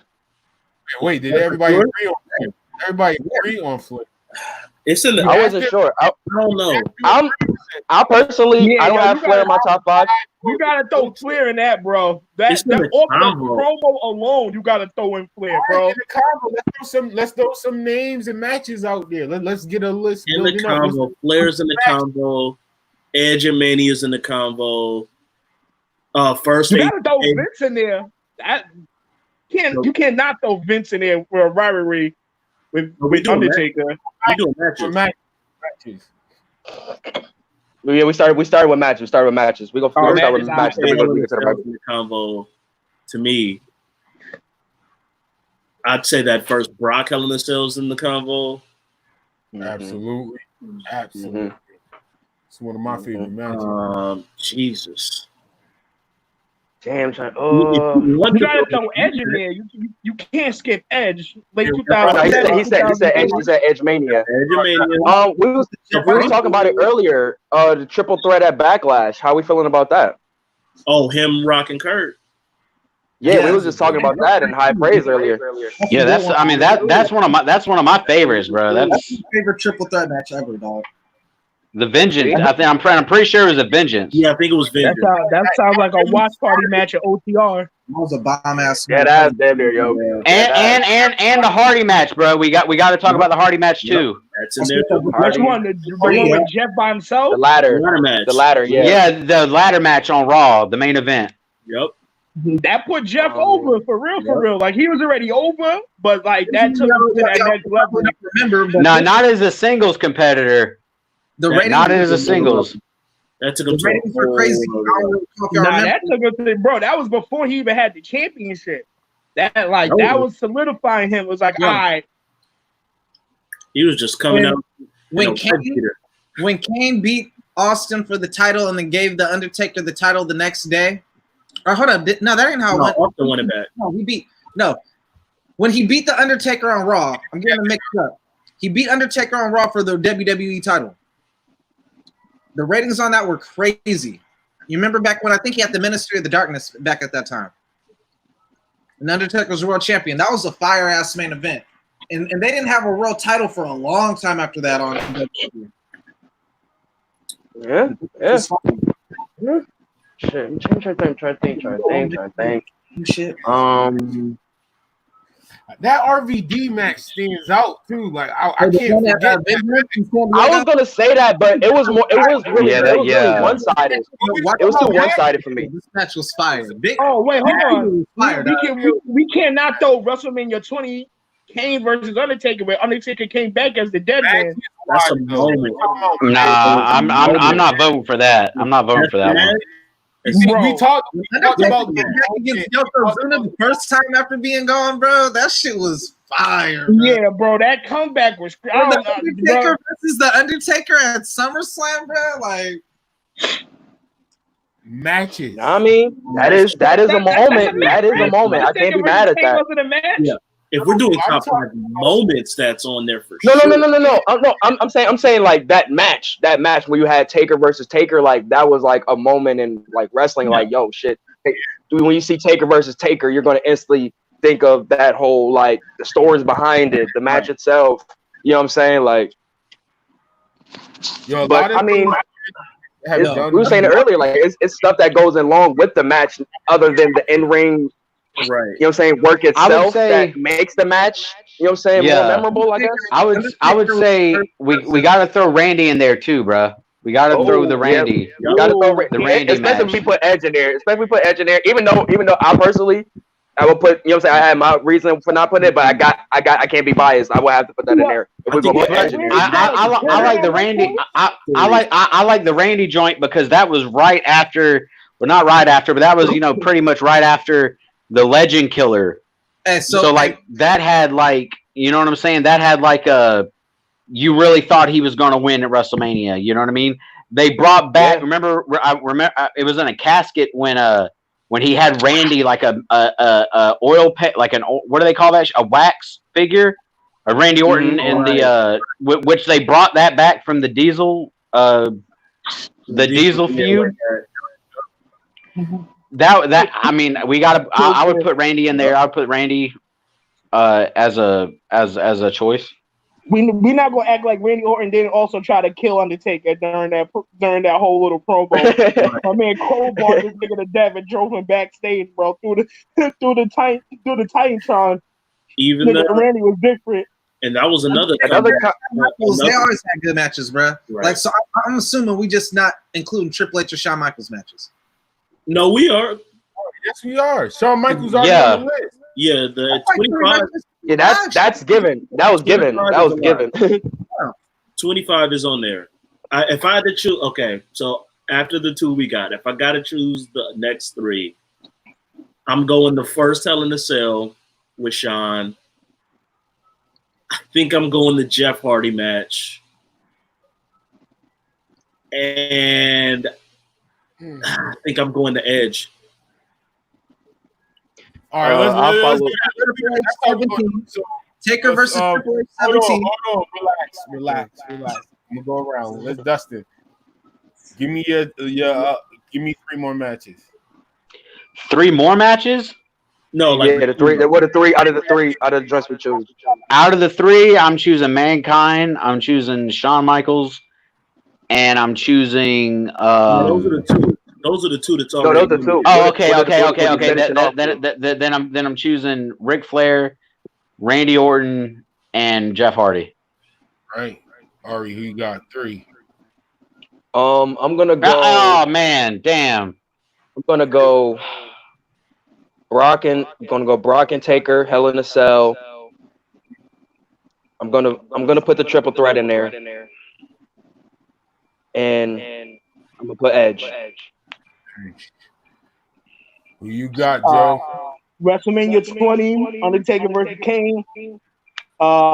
Jeff Hardy versus Taker, and Ric Flair versus Taker at Mania, bro. Legendary matches right there. All right. Who you got, Jerry? Triple H versus Taker, all three Manias.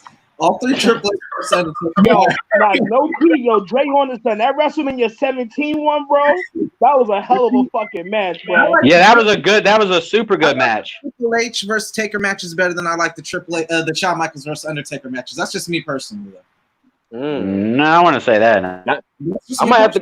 Now you make me want to go back and watch them. I'm gonna go back and watch them just for that. You know what I'm saying? But yo, he might make me take that Jeff Hardy match out for that Undertaker versus Triple H match. I actually don't think that's a wild hot take right there. The Edge and I don't think that's too crazy. I like the Randy Orton one. Also, that was back when Randy Orton was like on the shit too. That was like my favorite version of Randy Orton. So that one.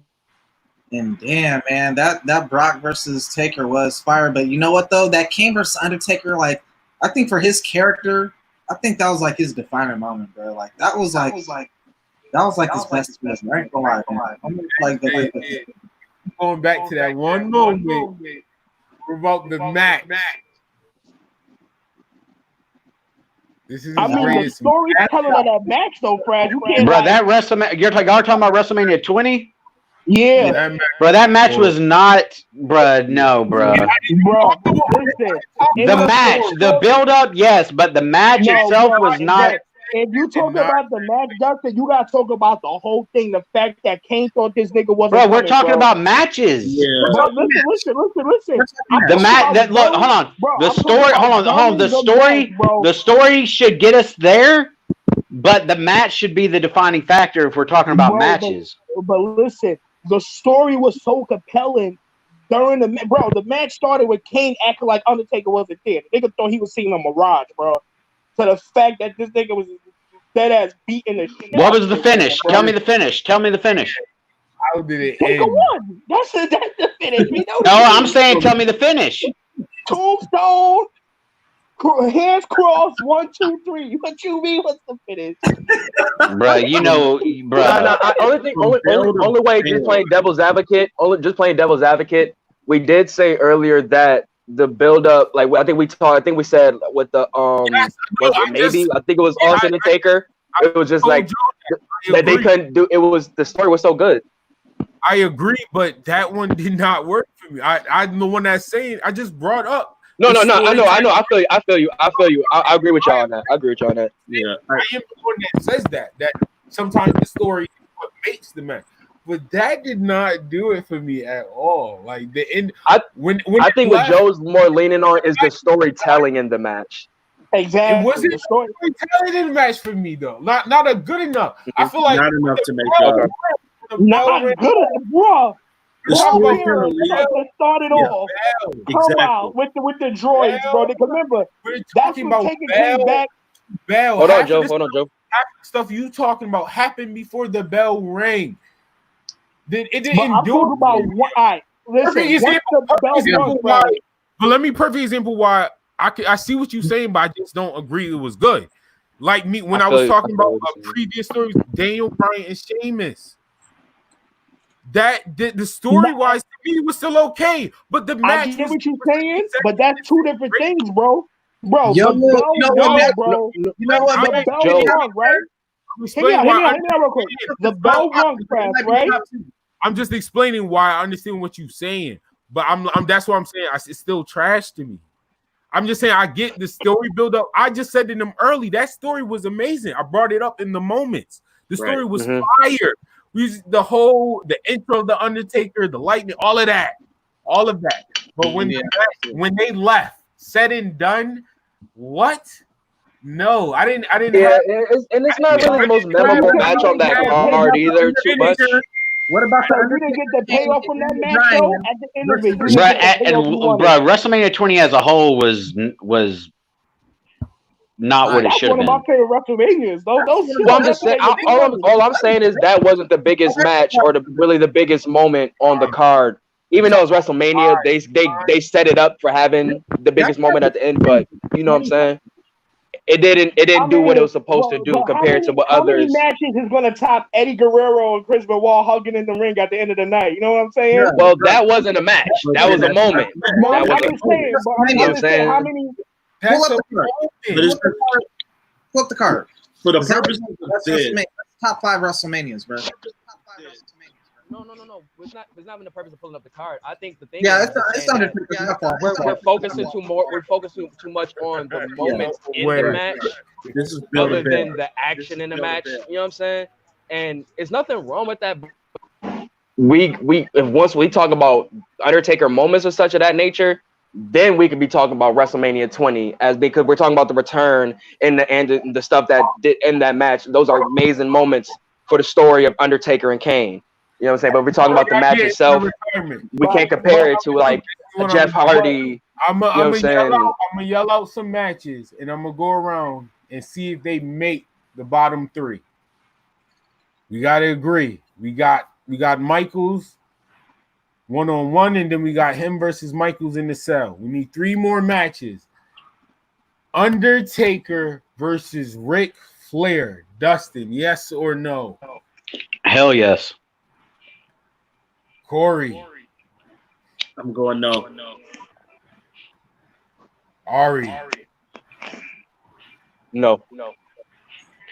What? Yo. I'm gonna go on that one, Chief. That's a yes for me. I thought this nigga Joe was in a green screen room for a minute. I almost spit my fucking. My man got the lights in his room like how the Saga had in the battle and shit. About to do some compositing. Let me make it more Undertaker-ish in here. Here you go. Get the red light going. Get the purple. Get the purple. Justin said yes to Ric Flair, but when we're talking about WrestleMania 20 with Undertaker and Kane, you're like, that was like a moment. Bro, the Ric Flair was a moment. It wasn't the match that was. Bro, the match was fine. We've already dissected the match. That match wasn't fire, bro. Yeah, we kind of did.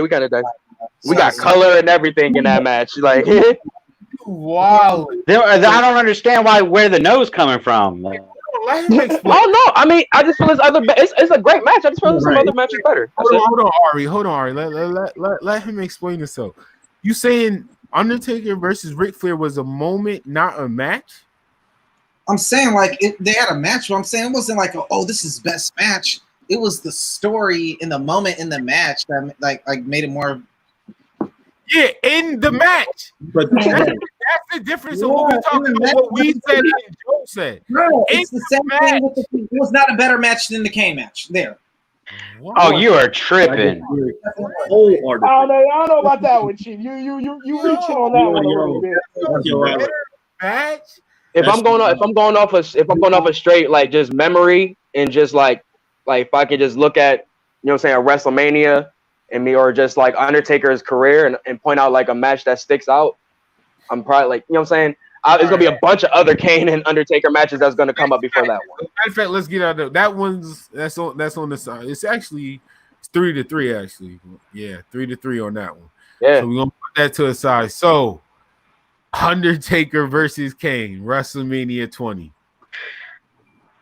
It's very stern no. Not even sure it's top 10 on mine. Turn his mic up. No, nah, damn. I'm sure that's it's not top 5. Yo, these lights is killing me, son.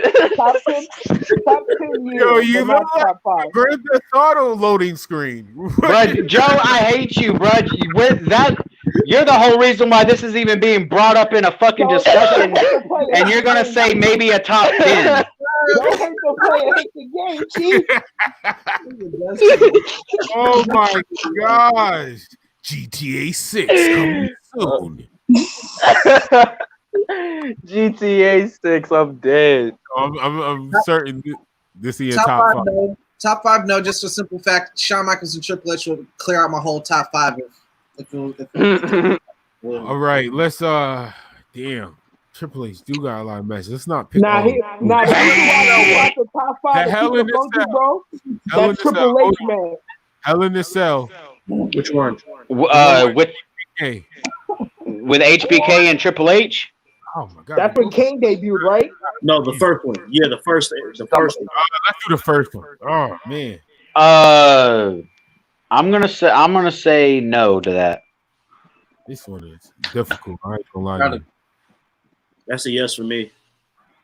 That's a yes. This is HBK Taker Hell in a Cell 1. Yes. No. I'm gonna say no. Damn, This nigga just had a power outage? Nah, my TV went off. My Fire Stick turned off. The Fire Stick turned off. Pardon me. Now I got the real Undertaker lights. Crazy.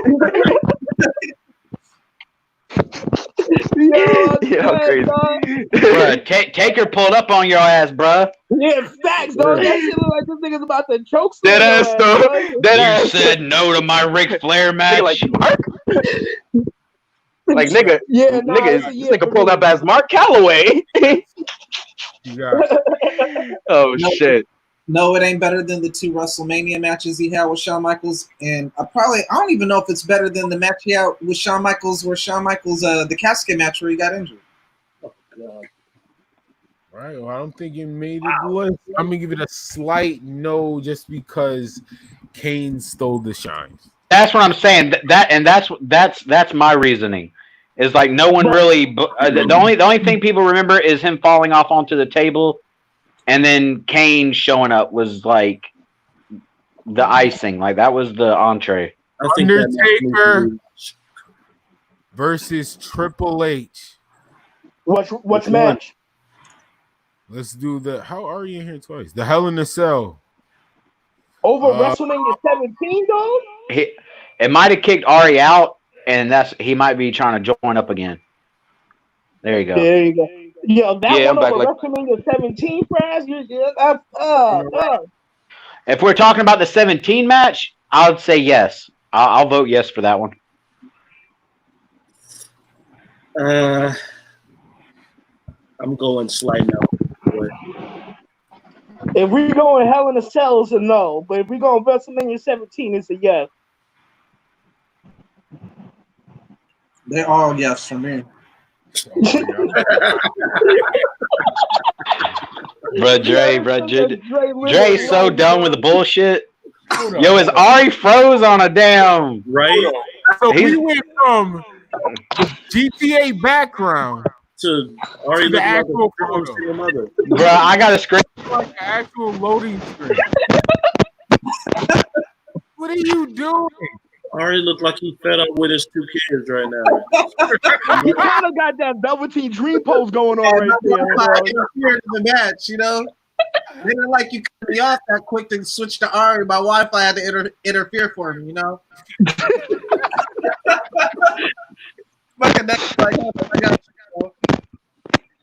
What is Ari doing? Get off of my screen, right? Yo, you get off my screen too. Oh.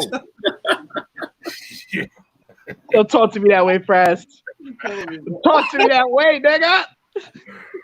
There you go. Yo, these Druids, the Druids is trying to take me out of here, bro. The Druids, bro. Midian pulled up on. Midian pulled up. Trying to tell you, son. My phone was. I know what happened. Nigga, the phone. That nigga disappeared like I retired now. My phone got hot as hell for some reason. I need that till. I need that till do rag for the flow, for the low. I don't got till, but I got lime green. This nigga already having every goddamn color of the fucking rainbow, dog. Don't let this nigga cap to you. Bro, you gotta have the Dewey to match the kicks, bro. You gotta have the what? This nigga Ari is the definition of a New York nigga, bro. Dewey? Hold on, y'all. I know we talking about wrestling, but please, hold on, please. I can't hear you. Yo, explain. No, matter of fact, spell Dewey. How I don't know how to spell it. I say whatever the fuck I want. I spell it Duey. All right, we are back to the Frass Heenan Show. That commercial was sponsored by Dewey Do-Rags. That's how I have it. Hey, Andre, yo, this nigga rich, bro. This nigga was just drinking Chick-fil-A. Fam, if your silky ain't, if your Dewey ain't silky, you ain't doing it right. I don't want to keep narrative, Joe. I ain't rich, bro. Andre's got a damn sore throat. This is worse. Damn, you good, doggy? You ain't got nothing else to drink, bro. He's sipping on some ginger ale. Yo, Frass, why is you hating on my slogan? Bro, why bro hate on the slogan? Man, I came up with that shit off the hip. Iron to do. Matter of fact, goodbye. Where we at? Nigga kicked him off again. No reason. I just did that. We only have two. Actually, are we agreeing on Taker versus Triple H WrestleMania 17? We need to do a top 5 just Triple H and Taker. I got a yes. I ain't gonna lie. I can't put it in there because I haven't seen it in a while. I am gonna hold you. I haven't seen it in a while. You need to go back I and gotta watch rewatch that one. shit, dog. I am. Bro. I told Dre, I'm gonna go back and rewatch that. I'm definitely gonna go back and rewatch that. They was fighting in the crowd, bro. Fire, bro. Nigga, Triple H hit this nigga with the sledgehammer, bro, when he was about to take a last ride, dog. I remember that. Nigga hit the shit out this nigga, dog. Like, yo, it's a memorable moment. Yeah, he did sell it well. All What right. year was 17? 99 or 98. Nah. 17 is like 2000. Was like 2001. 2001. Was it? It's one with Yeah. Austin Hill. Yeah, because WrestleMania 2000 was the year before. I was 16. WrestleMania 17 was 01. And then they did the, because that's when Austin turned, they did the invasion later. That's when they bumped it. Yeah, no. Yeah, y'all right. I'm putting that on the watch list tonight. Brock Lesnar versus The Undertaker. Hell in a Cell. That's when Brock won the title from him, right? Yes or no? Who you got, Corey? I said that's probably number 6 for me. I'm leaning no. No, that's number 6. Who you got? Any match with Brock Lesnar and work rate gets a yes for me, bro. Talk that you actually do your job, shit. Yeah, fact, dog. Like, yo, when Brock Lesnar was wrestling, dog, he was put on some fire matches. I don't care what nobody say. The fast suplex shit he doing now is not it, Chief. But when he was really cooking, he was on it, Dougie. Who you got, Dre? Yup or no? Man, Dre having flashbacks when you hear that. I just got to keep Triple H and Michaels out of it. Without those two, yes. Yes. Oh, you might have one. Yeah, I mean, I'm keeping my same energy, man. I've got that match, man. Like Joe said, that's when Brock was on his shit. And that's the first time I seen somebody really like we said earlier, who can take it to that level with Taker. Brock was that guy. You got Dustin. Yes. How many more spots do we got open? We didn't pick a third. We got 3 spots left. Taker was. Flair made it, right? It was a 3v. It was a 3-on-3. It was 3-3, right? That one was a tie. That was a draw. Yeah, now he put it to the side. All right, so yeah, I'll say yes if we got a lot of spots open. I'll say yes to that, so we can get at least a concrete answer. I'm not mad. We have 2 spots left. What about Undertaker versus? Wait, hold on. I know this is gonna sound random. What about the WrestleMania where Taker took the record for the most elimination before Kane took it? Are you talking about a Royal Rumble? Man? All right, so you need top. Switched up. You made me angry.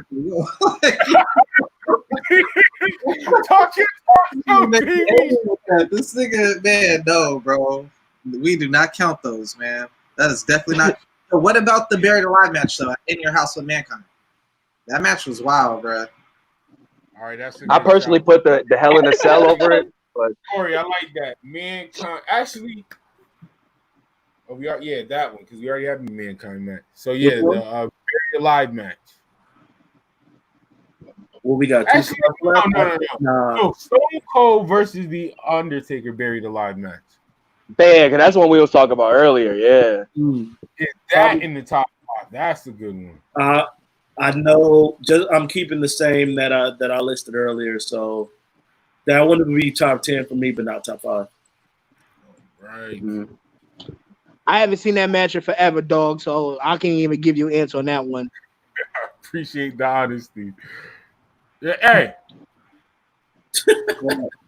You cheating on the Frost game. That nigga watching the network right now. That nigga straight looking up No Mercy character still. We asking for your opinion. You still. He's trying to get the holds ready for later tonight, dog. Don't hate on his pimping. That nigga is watching the network. What match are you talking about? This nigga don't even know that. Taker Austin Buried Alive, bro. Me, but top 5, no. Top 10, I agree with Corey. Top 10, yes. Top 5, no.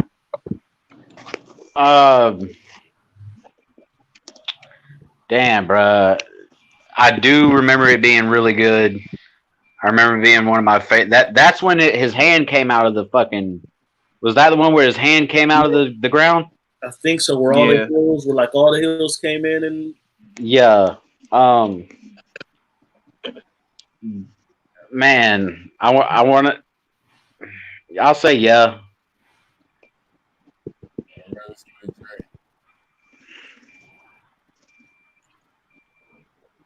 Nah. All right. That nigga like Math Hoffa. He need food for clarity. Nah, you don't want to be Math Hoffa. Nah, don't Math Hoffa right now. Don't Math Hoffa right now. Yeah. That's like want to be Sammy G right now. You don't want to be them niggas right now. Yo. Taker versus Randy Orton. Keep trying to give me this. Taker versus Randy. Hey, Corey got to go first every time too. Yeah, in fact, Corey don't even get a chance to think about shit. He got to get on the spot. Because it's really coming down to like these ones or the Edge match, and that. Oh my god! But you gotta remember, there's 3 slots. Corey, you got it. 2 spots. Oh, 2 spots. Okay. We just put one of them on there.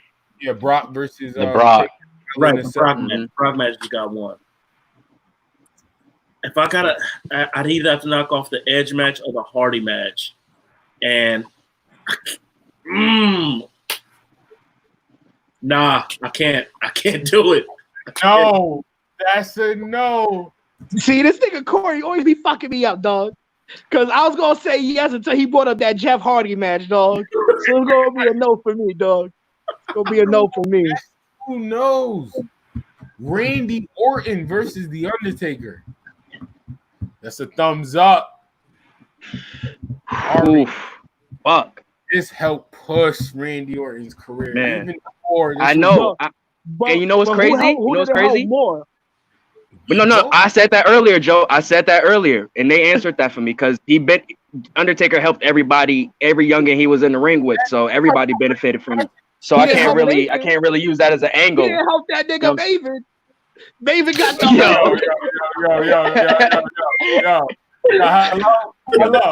Hello. Yo.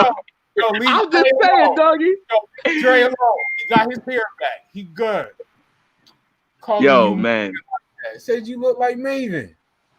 I ain't say that shit. Your finisher maneuver was Don't listen, Dre. Don't listen to this high ass nigga. Don't listen to this top nigga. 5 drop kick ass nigga.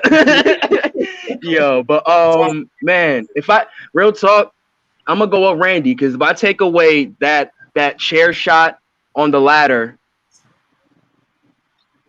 the Randy match it goes over there. But I feel like I have to, man. Like Randy put in so much effort into that equally into that feud and match that I have to go with that. Over the Like, Edge match though at Mania. Yep, that's the Wait, Hey, I what don't think I was here for Edge. I don't think I was. Did I pick? What's the count for the Brock and Taker? Do you remember, Frost? That's number 3. We got 2 slots left. No, I'm saying the vote count. I think I was the only one that said no. It was 5-1. Yeah, I think only Corey said no on that one. I was gonna revoke my yes for that and say yes for the Randy joint, but I gotta say that's what I'm saying. So yeah, I'll say yes to Randy. Randy is tied. Yeah, dog. I have a feeling Jeff Hardy about to get the fuck up out of here, dog. Hardy. No, Hardy definitely. Hardy. We need to go back. We need to go back and debate the Flair, and Hardy has to go through, bro. No, I think what you think right now. I think Randy and Flair is the ones that are tied. Randy and Flair and now Taker versus Jeff Hardy. Yes, 100% yes. The most stern yes that I've given. I mean, I'm gonna have to go yes. I can't be biased. That's a yes. And I don't even like Hardy. Oh no, here comes the Jeff Hardy hater. You know this nigga don't fuck with Jeff. Match now. Jeff Hardy matches, not count Triple H, Shawn Michaels top 5. That's a yes. It's a yes for me. First unanimous. Yo, Drake had that disclaimer for every single match, yo. Facts. Disclaimer every single match. Nah, yo, Fresh, remember 2 podcasts ago, this nigga was just shitting on Jeff Hardy for a good hour and 30 minutes? Bruh. Yo, the Jeff Hardy hate turned into the biggest, craziest debate of that chat. That wasn't even a podcast. That was a PS4 chat. It spiraled out of Jeff Hardy hate. No, but it's true. Like I feel the same way. Jeff Hardy. I feel the same way. I'm not a Hardy fan at all, but that match was fucking crazy, bro. Yo, Fresh, if you was in that chat, dog, you would have had the relax button going like 7 times that night, dog. It was wild that night, dog. Taker never really do that. You know what I'm saying? Like, it was never his place to like put people over. Like, look at like that. It wasn't what it was. Like, for the most part, like, he deal with like the heavy hitters. You know what I'm saying? The heavyweights. Like, you're not gonna see him take on some scrawny tag team dude. No offense to Jeff Hardy. Listen, we're not gonna disrespect Jeff like that, dog. That's what Jeff is going to tell us, dog. He ain't lying. You ain't see him in the ring with Christian or no nigga like that. Bro, his finisher is he does a front flip on you. Let me front flip on you. Bro, you're like 250 pounds. He got one. He got you right there, bro. He's like 250, bro. Jeff Hardy's like 180 soaking wet. Hardy got boys like Keith Lee doing sentons and shit. Bro, did Joe just say Jeff Hardy is 6'5"? No, I said 6'3". 6'3". Nah, he ain't no 6'3" either. He's not 6'3" either. Didn't want to take the swanton bomb from him. He was like, "Yeah, no, I'm not trying to be in pain tonight." Edge, you can take that. Nah, shit. a lot of. I did hear that a lot. We gotta talk because we have Ric Flair versus Undertaker. We have Randy Orton versus the Undertaker. We only have 1 spot left. And Edge. Hey, you might have to call somebody in. You might have to call a DeAndre real quick. Bring a DeAndre in, like we in a for one of yo. My brother is like he's in the other room, right? He's like a huge Jeff Hardy fan growing up. He just texted me and said he's 6'1", 220 pounds. He's not fucking with the Jeff Hardy slander, bro. Just to make it clear to you, buddy. He said, I can hear you, shit. Run down the list real quick because if Rock versus Kurt Angle, all right, we got Rock versus Kurt Angle. If Rock, Kurt Angle, and Undertaker match is not in the top 5 Undertaker matches. So, nah, I didn't make it, bro. I chose for it. Didn't make it. You're bugging. I don't think we voted for it. I thought we did. We did. Oh no. It was matches that we mentioned. I think I brought that one up. That is one of the greatest. No, that's one of. That match is so fire, bro. Well, all right. Well, I actually, it looked like it might. Let's start with Dustin. Triple threat match. The Hardy match went through, right? Hold on. The Hardy match went through, right? I think that's. No, I'm saying the Hardy match went through, right? Your brother is not going to have to come at me. Hold on. I got you. So we got Shawn Michaels versus Taker, right? Yeah, 25. Yeah. 5. Yeah. Now we got Mankind versus Taker. Yeah. We got Brock Lesnar versus The Undertaker. Hell in a Cell. And Jeff Hardy. And the Hardy. So Hardy. All right, yes. So I'm saying yes to the triple threat. Then I'm saying yes to the triple threat. Oh, so we picking out the 3 that was on the side now. Right. Yeah. No. We don't. Yeah. You got that. No on the triple threat. For top 5, no on the triple threat. No. Triple threat is top 5, but let me finish before you cut me off. Man, the last. No, go get Drake a shot, dog. He was about to drop a gym, nigga.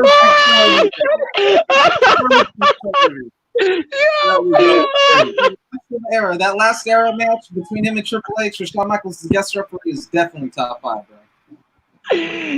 Definitely, bruh.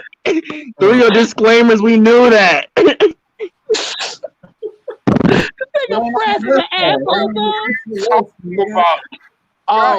gonna be a no for me. Triple threat, no. You got Corey. I can admit I haven't watched. That's like Ari said that his one matches in that. Go back and watch this. This is I got to go back and watch the list, so I can't say yet. All right. So what am I choosing from? Top 5. I think it's between the Edge match, the Arn match, and the what was the other one we? Flair. The Flair, yeah. I think those were the 3. All right. I'm going yes to Edge.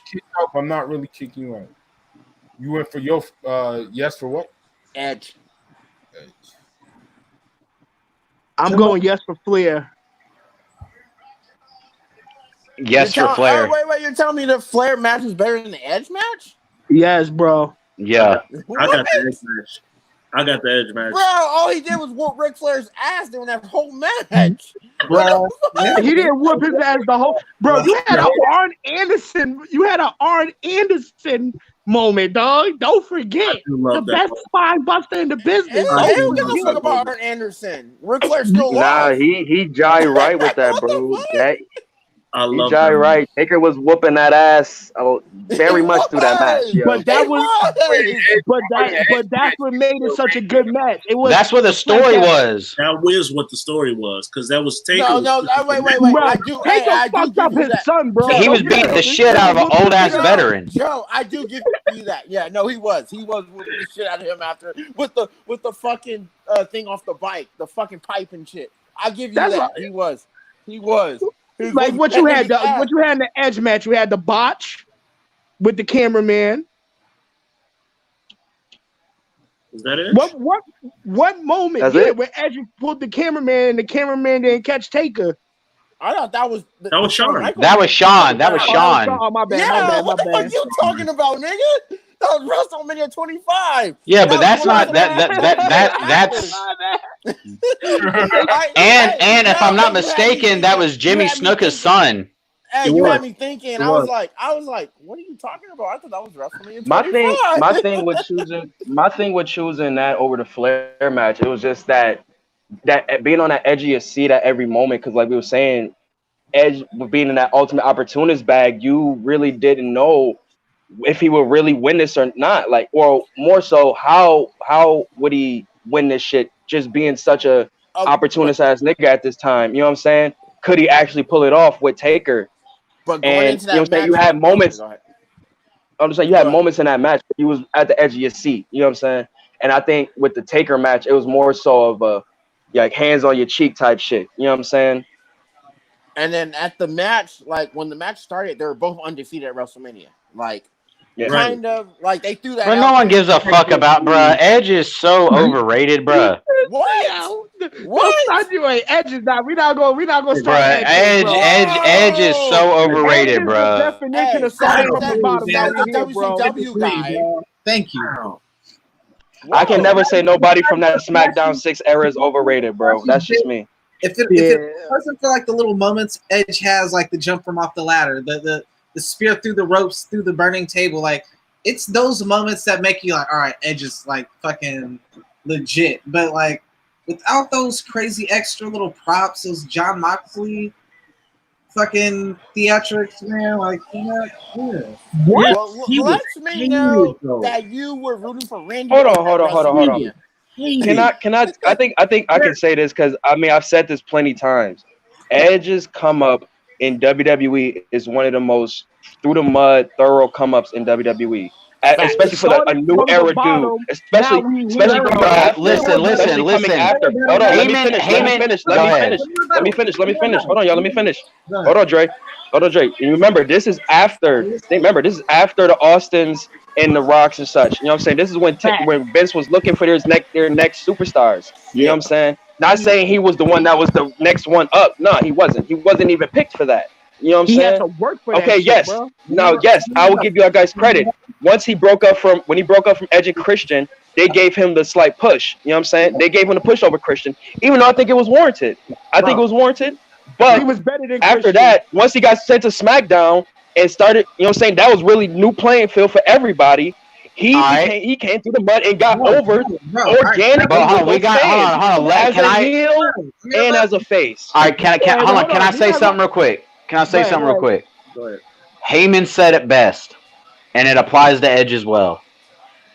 You're only champion on SmackDown because Triple H doesn't want to work on Thursdays. He was a champion. Don't do that, bro. That applies to JBL. That applies to JBL, bro. Don't do that. It's a rotation. We can't do that.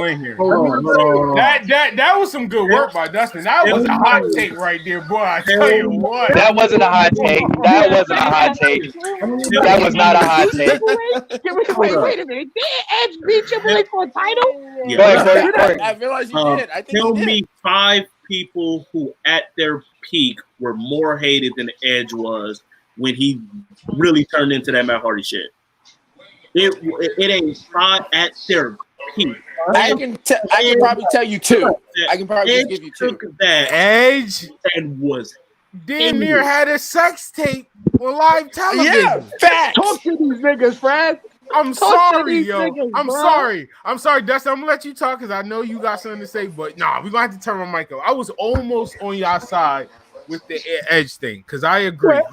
He could be he really can be Bro. Really can. But think about when he got that. Hold on, Joe. I can mute him. It's fine. I can mute him. I got this. Relax. I got this. This is a Frass Heenan Show. We do this. But I can mute myself, nigga. And I can kick you out. That's how it goes. Now re-enter. No. Edge's story is so great. Like seeing him grow really makes me believe. Oh, I can enter Dustin now. Really makes me believe he should be a top contender because from the Gangrel thing to moving up with the historical TLC story to going up to that moment with one of the GOAT Eddie Guerrero. That match, that's one of my favorite Edge matches. Period. Which one you talking about? That ladder match? That ladder match. And let me clarify. I was a huge fan of Edge up until he got that big push. Like I like the Brood. I like the singles matches. I like the singles. I would always say growing up, like, man, if Edge got the shot, it would be great. But it just felt when it was his time to go, it felt like he got an alley-oop because there was nobody else. And he capitalized on it. What is the problem with that?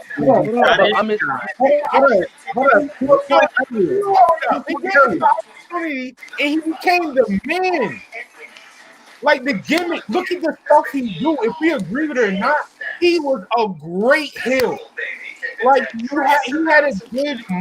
Honestly, the match with Undertaker is great because of Edge's character in a way. That whole match boosted Edge's character. What we know Edge to be in, Mr. Opportunity. The whole match to me that stood out. That's what made me believe in Edge. I had to disagree. It was the reverse. I'm not gonna say I wasn't a fan of the Brood, but back then, no, I just appreciate it now. I'm not gonna cap to nobody. Wasn't a big fan of the Brood. The intro music, fire. I love the intro. Fire. The intro, everything. But no, I didn't really care. Let's be real. Like Gangrel was a vampire that spit out blood. Okay, all right. Also, go ahead. Oh, then when he built up from like hearing his story is what made me believe him. That's what made me believe his character even more. Because his character always kind of been what Edge is. If you go back and look at it, besides the vampire part. But even when he turned, they was being sneaky. Then Edge and Christian, the whole 5-minute pose and shit. That you're actually seeing a growth of an asshole. Like literally. The superstar type acting, yeah. Exactly. In this way, he stayed in his character. That's why I appreciate Edge on that level. Because he still stayed in his lane. So when I'm not gonna lie. Frost, you made a lot of good points. Like things I hadn't taken into consideration, right? And I'm thinking, man, Frost is really making a lot of sense. And then I remember he has the worst spear of all time as a finisher, and it ruins everything. Hold on. We're not going to Edge like that. Edge has the worst spear of all time. Charlotte Flair would like a word with you. He has one of the worst spears of all time. I'll give the worst. The worst. I'll take Roman Reigns. I'll take the Gore. I'll take Batista's spear. Yeah. I'll take Batista's spear over Edge. But I think I can agree with you on that because their size sells it more. And I think Edge's size doesn't really help him with it. But what I will say is that with him doing it for so long, that he honed it. He made it his own. That's not a good excuse. Hold on.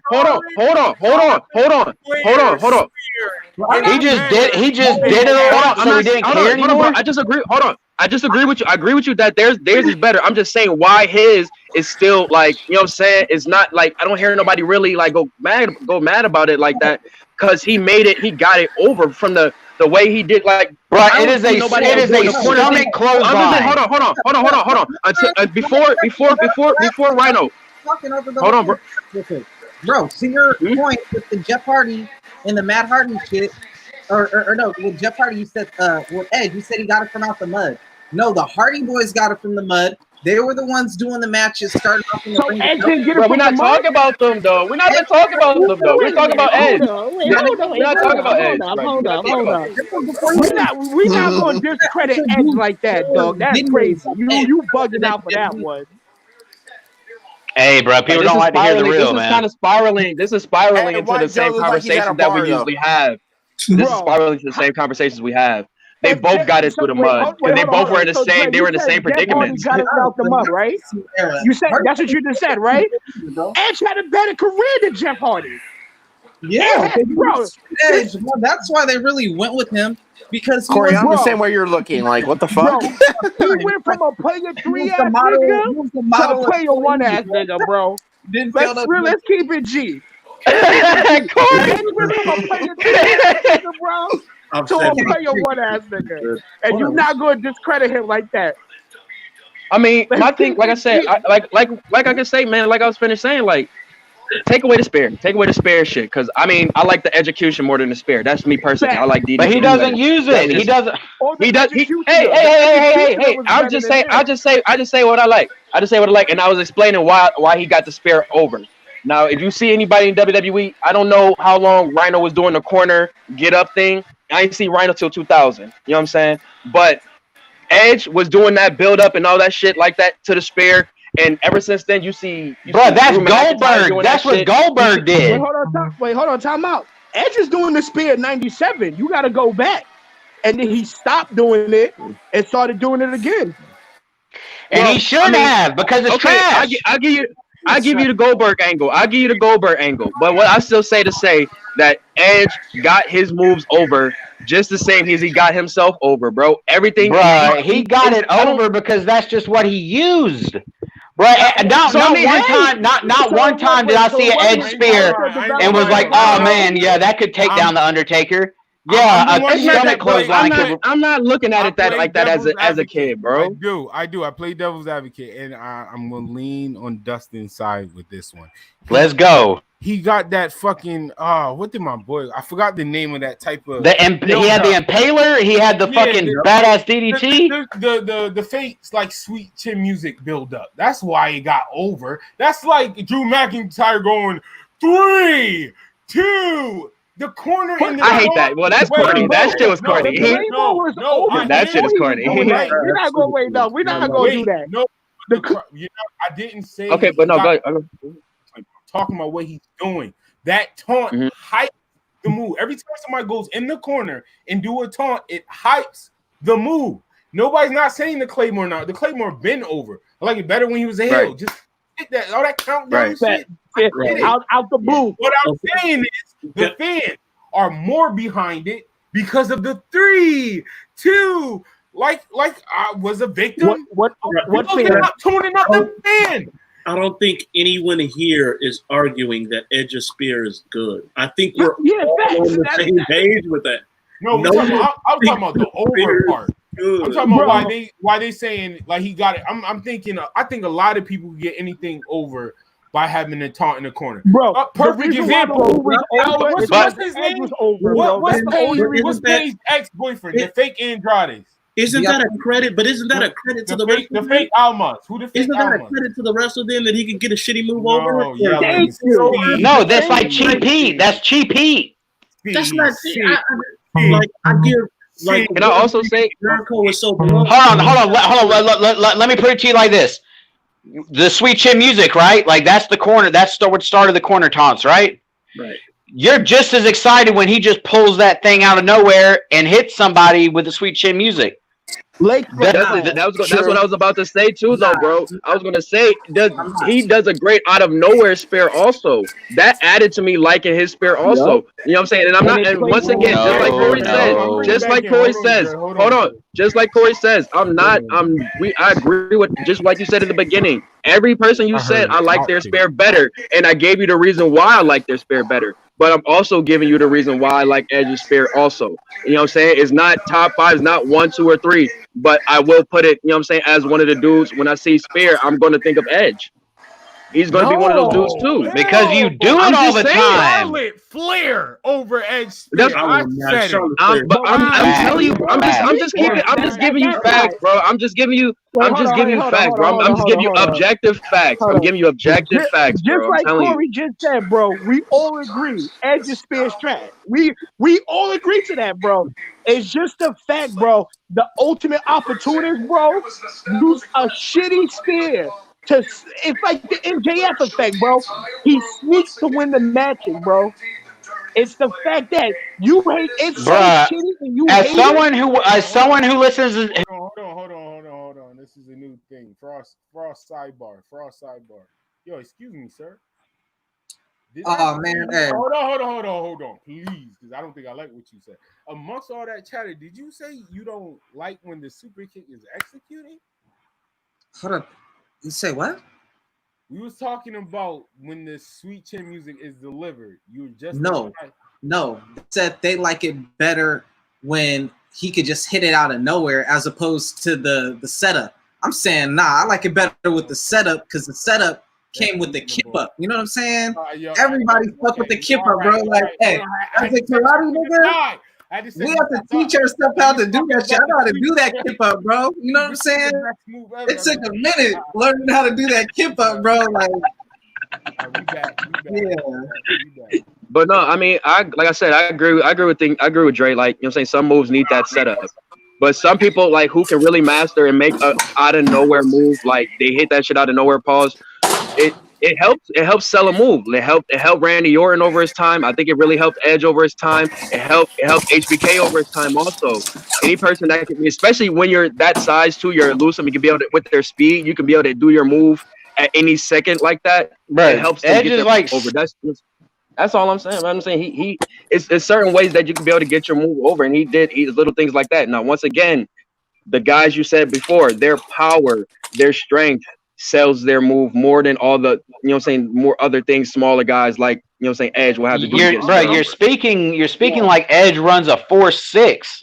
Yo, he's not fast. It's small. I just said small, elusive dudes, bro. Edge is like 6'6". Like Edge is like 6'5". Skinny as fuck, bro. Like. So you're saying if Edge was running at you full speed, you wouldn't know it until he was there.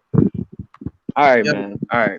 You would feet 5 that motherfucker, bro. You would hear that motherfucker. He wasn't doing his move at any side of the ring or any moment. If we're gonna keep it kayfabe, bro, it's like you just had a grueling match for like 15 to 20 minutes, and then out of nowhere he hit you with a spear. But it's not out of nowhere. It's not out of nowhere. This is how you know when the spear's coming. Check it out. We're getting off subject. This is Taker. This is Taker's thing. That's how you know the spear's coming. Yeah. That's how you know the spear's coming. But the fuck you mean? Times where he didn't do none of that. There been times when they hit the ropes and you just getting speared. There was no calling signal for it. And I'm curious, were any of y'all watching wrestling before the Undertaker debut?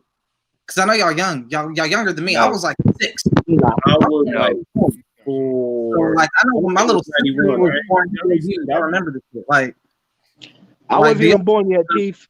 Wow, damn, that's how. I was born in '87, so I was like 4. So I was probably watching, but I don't think I saw it because that was pay-per-view shit. So I don't think I saw it live, but I vaguely remember it happened. The point I get to is this, man. As a kid, 6 years old, watching the Undertaker, man.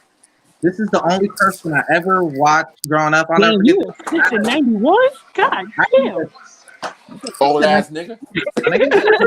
Yeah, I wasn't even here yet. This nigga said I was already fucking walking and coloring.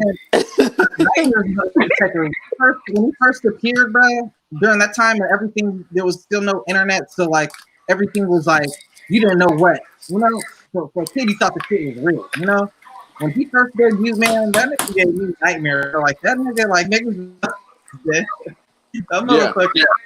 That was such a great character, man. Like, definitely all this time, that's crazy, man. Over 30 years, man. So what? Hold on. So what's the verdict? Mad low. Huh? Your mic, you mad low, like you mad mumbled. Mine. Nah, Frass. Because when he was talking to you before, shit was just mad low. There you go. Yeah, now you good now. You straight. All right, so that all came down to figuring out if Edge versus Taker belong in the top 5, right? Exactly. With Edge I hate when we get to the long ass debate because they don't even know shit. I forgot how we got. I was like, yo, how we talking about Edge right now?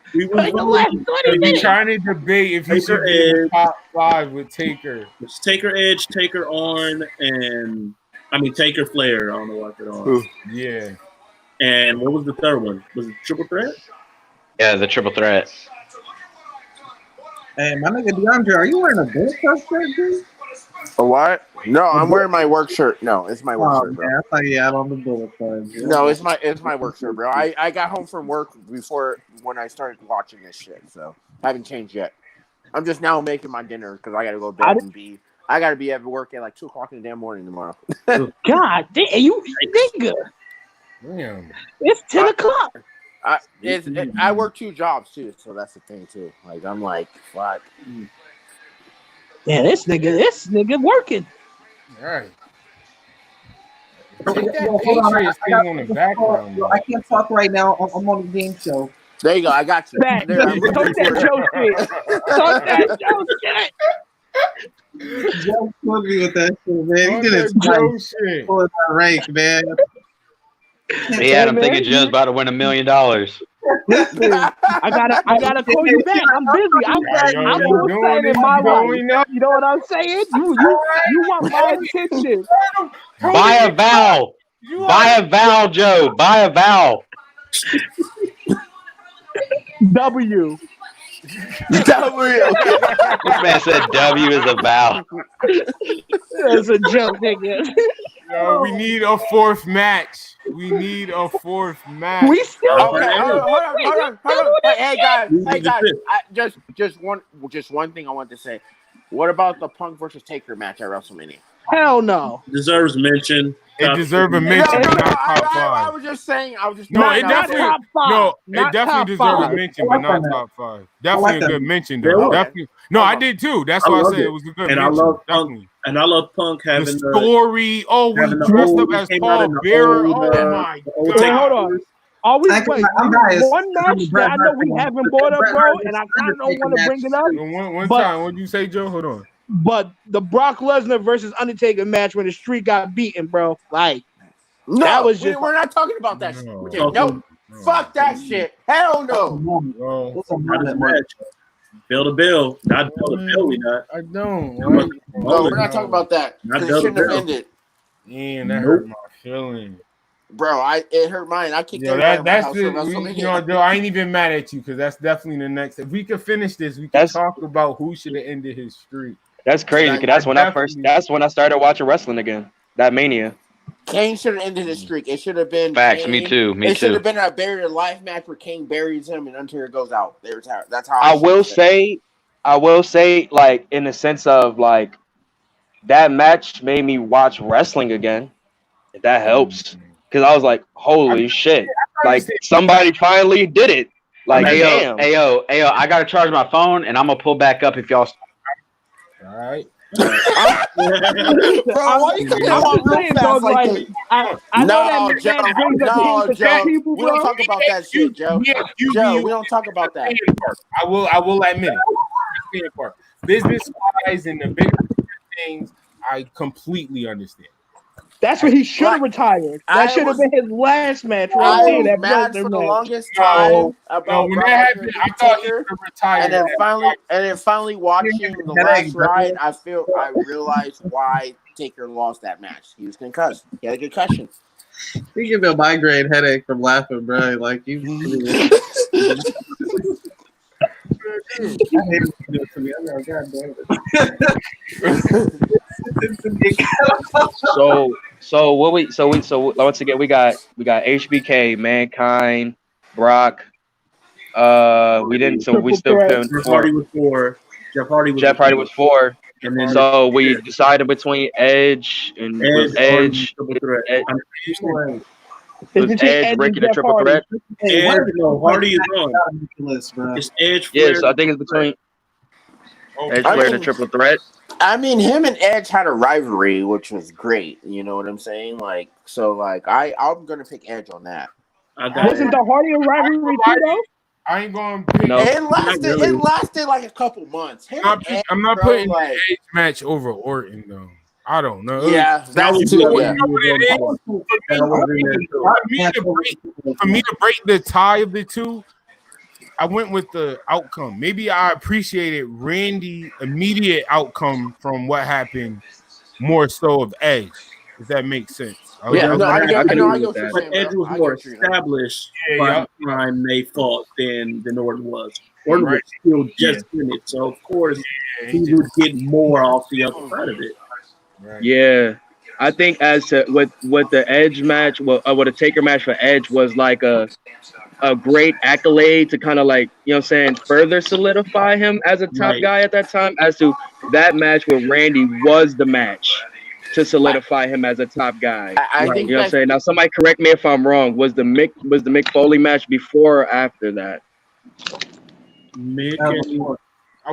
Was it before? The Mick so match, yeah, you could say that was like the prequel. You know what I'm saying? I think it was before. It was before because the Mick match. Yeah, so that can just that's pretty much like showing him. All right, he could be able to hang with well, at least try to have a actual, you know what I'm saying, great program with a legend. You know what I'm saying?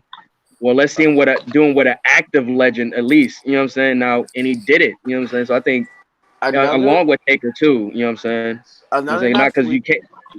Great dance partner. Go ahead. Another match we did not talk about, which is one of my favorites, is Mankind versus Taker, SummerSlam '96, the Boiler Room Brawl match.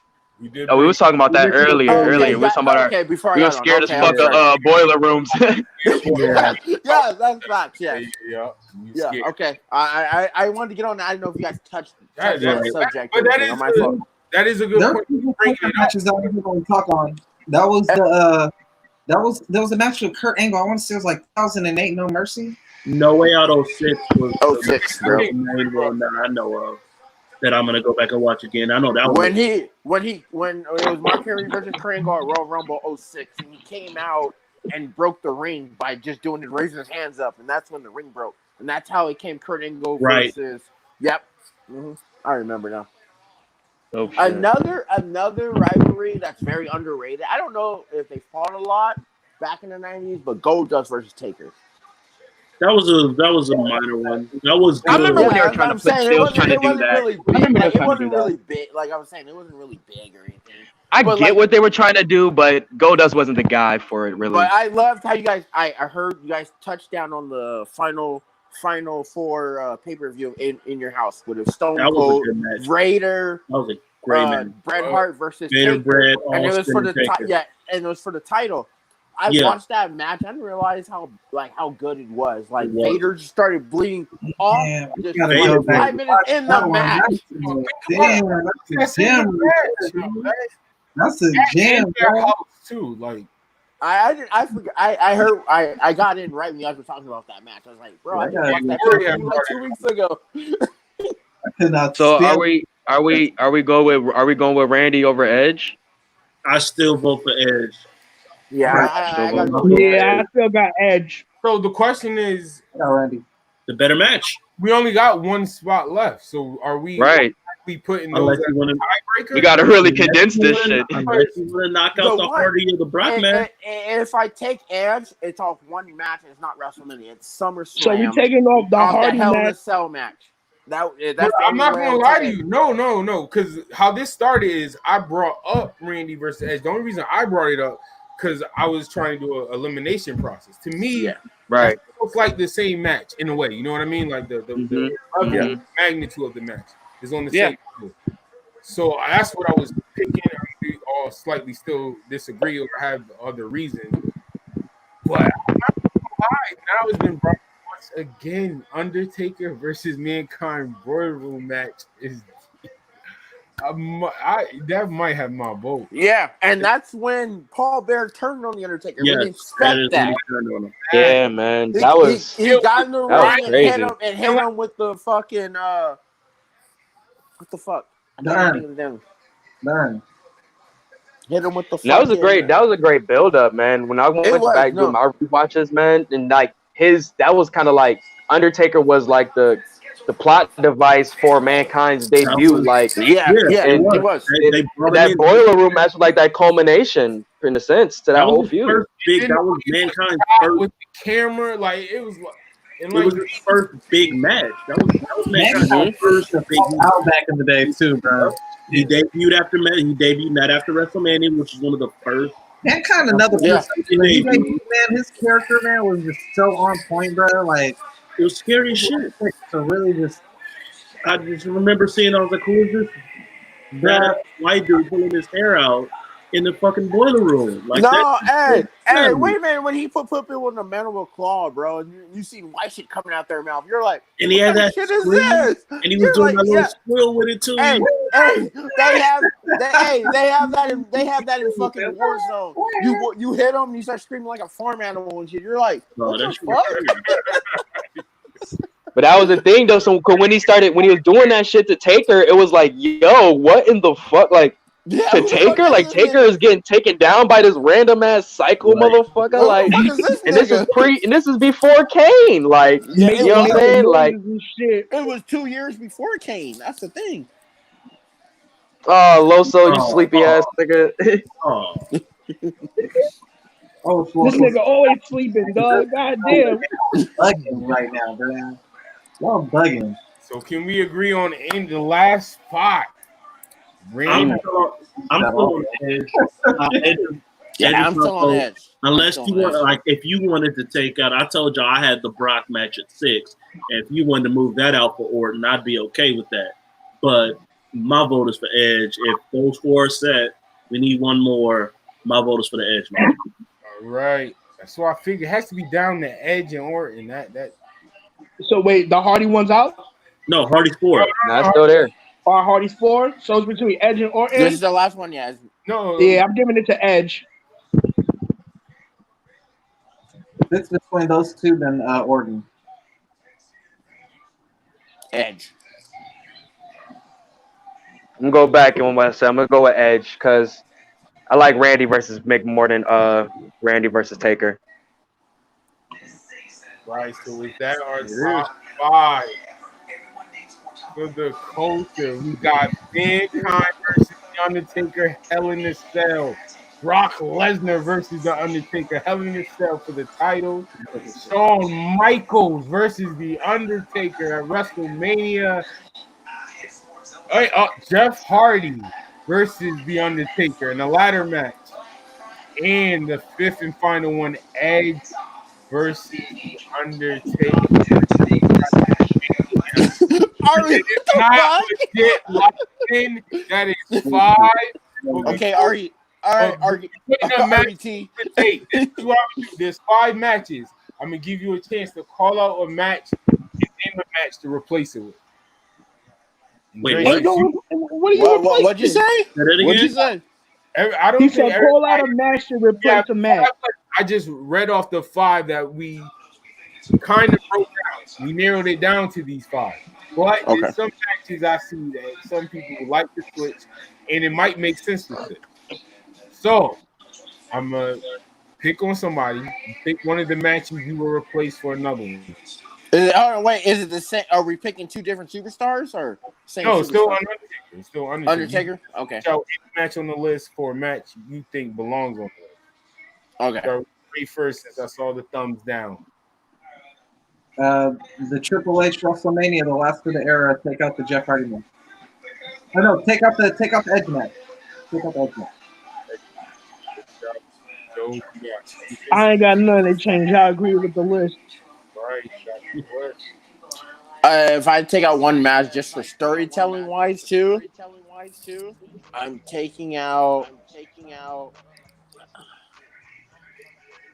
the Edge match, and I'll put CM Punk versus Undertaker because the storytelling wise, that shit was raw.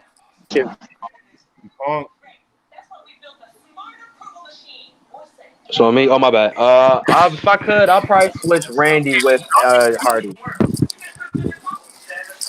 Say that one more time. I'll switch Randy match. I'll switch Taker and Randy with Taker and Hardy. That's already on the list. You gotta pick a match. No, you know what I'm saying. You know what I'm saying. I'll take off Hardy and put Randy. Pardon me. My fault. Yeah. But yeah, that's me. I was the only one to vote yes for it. I still vote yes for it. I'm putting on Taker HBK Hell in a Cell for the Brock match. For which match? The Hardy Brock match. Okay. So I can't be mad at that. Damn. I really can't. Yeah, I'm looking at a thing right here, and it says the Undertaker's official top 5. I'm mad. My Triple H match ain't even in top 10. But yo, you was going crazy for that shit too. To me personally, that is, but to y'all, nigga Dre hurt right now. Nigga had to go look at assistance from Top Shelf TV Zone. Yeah, I mean that personally to me, I like it. Again, I like it better than what they got number 1, which is Taker versus HBK 25. What's funny is the HBK versus Undertaker Hell in the Cell is actually listed number 2 on his fire. Undertaker. That's why I was saying I'm not. That's why I'm saying I'm not mad at that, bro. That's why I say I can't be. That's why I'm saying I really can't be mad at that. I really can't be mad at that. It's the rematch between HBK and Undertaker from WrestleMania 25. So number 26, WrestleMania 26. Yeah, we kind of. Oh, we did kind of skip over that a little bit. It's We did.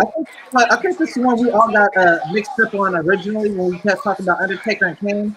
Because I think we all kept saying 20, but I think we meant 14 the original time he took on Kane. Is that No, what I meant 20.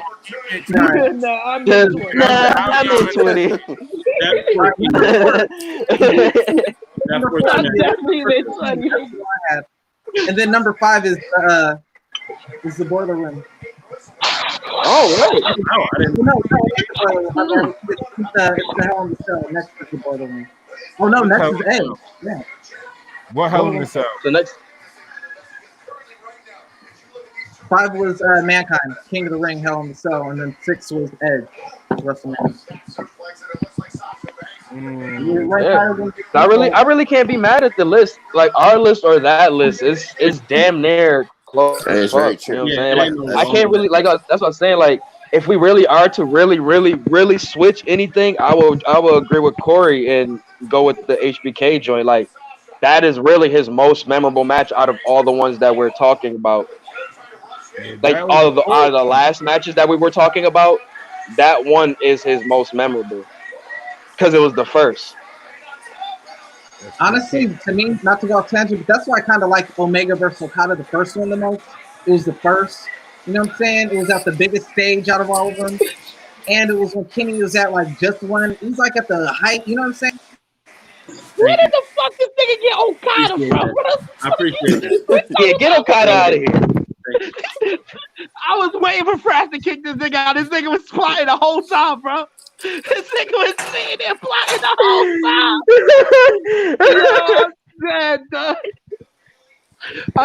Yo, I thought he was gonna give him the relax first. Yo, bro. Nigga said Okada. Okada should be in the same breath. I don't hear about no fucking Okada. Make me sick of laughing, bro. Nigga, Okada was a jobber in TNA. Don't forget. Yo, that was fucking hilarious. You could have gave me 10 guesses. But not like like to say it though. Like I said, if we are to replace anything, I wouldn't be mad with switching Brock and Hell in the Cell with the Taker with the HBK Hell in the Cell. Yeah. Either way, even though that match was intense, just the story and everything around the first Hell in the Cell was dope. Wait, I'm not. Whoa, we might have to. Now, are we gonna rank this top 5? Because I just heard you say something I do not agree with. I'm not taking out the Edge match before the Jeff Hardy. No, I didn't say that one. I said I probably would take out the Brock Lesnar joint. Oh, okay. Whoa, no.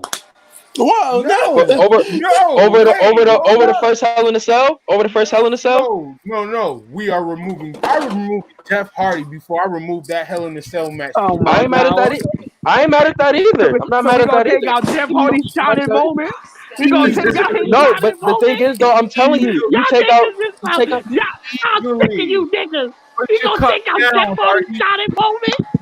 Put the cup down, Hardy. That was the first time Hardy got where a main card nigga gave him a shot. He was wrestling Triple H, but we already know how them matches go. Triple H is just beating this nigga ass, dog. That shit was pitiful.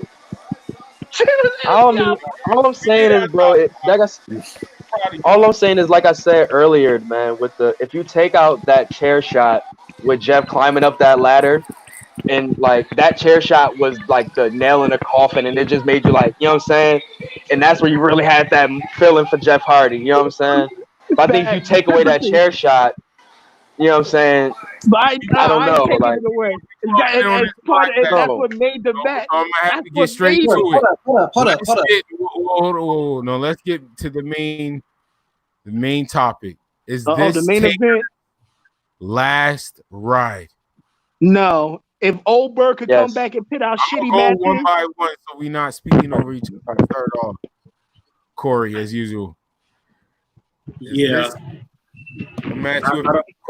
this Undertaker's last ride? Yeah, I think it is. I don't think he would have made this big a deal about about doing. It's one thing like when he did after the Roman match where he laid stuff down, but there was still no words, and they would still say, "Oh, there's questions, and you're not sure."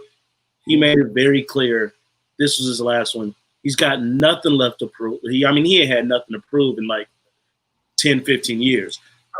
And you could always get that feeling back, but I don't even know who he would work with that he hasn't worked. Like, at least with AJ, it was like, oh, this is someone that I hadn't worked with. And he said it in like episode 2. It's like, man, if there was one, wish I could have worked with him. I don't think there's no one now that could say, I want to work with you, that's going to get him like moving again. Like, oh, yeah, damn, that I don't think there's anyone left out there. Maybe Rollins, maybe. And I don't think he views Rollins in that way, the way he did AJ. So I think this is actually finally it. He can go down as like the most respected person in he's almost like the Kobe, like how Kobe, like every player that talks about Kobe is always like, nah, Kobe's that dude. I don't care what y'all stats and what all y'all say. Kobe's that dude. Every wrestler's like, no, Undertaker is that dude. You not mess with him. He's got that. I think this is finally it, and he's done. From Corey. Joe, is I this want to say Undertaker's last ride? I want to say yes, but then there's this little thing called Saudi Arabia. And Saudi Arabia be dropping the bag.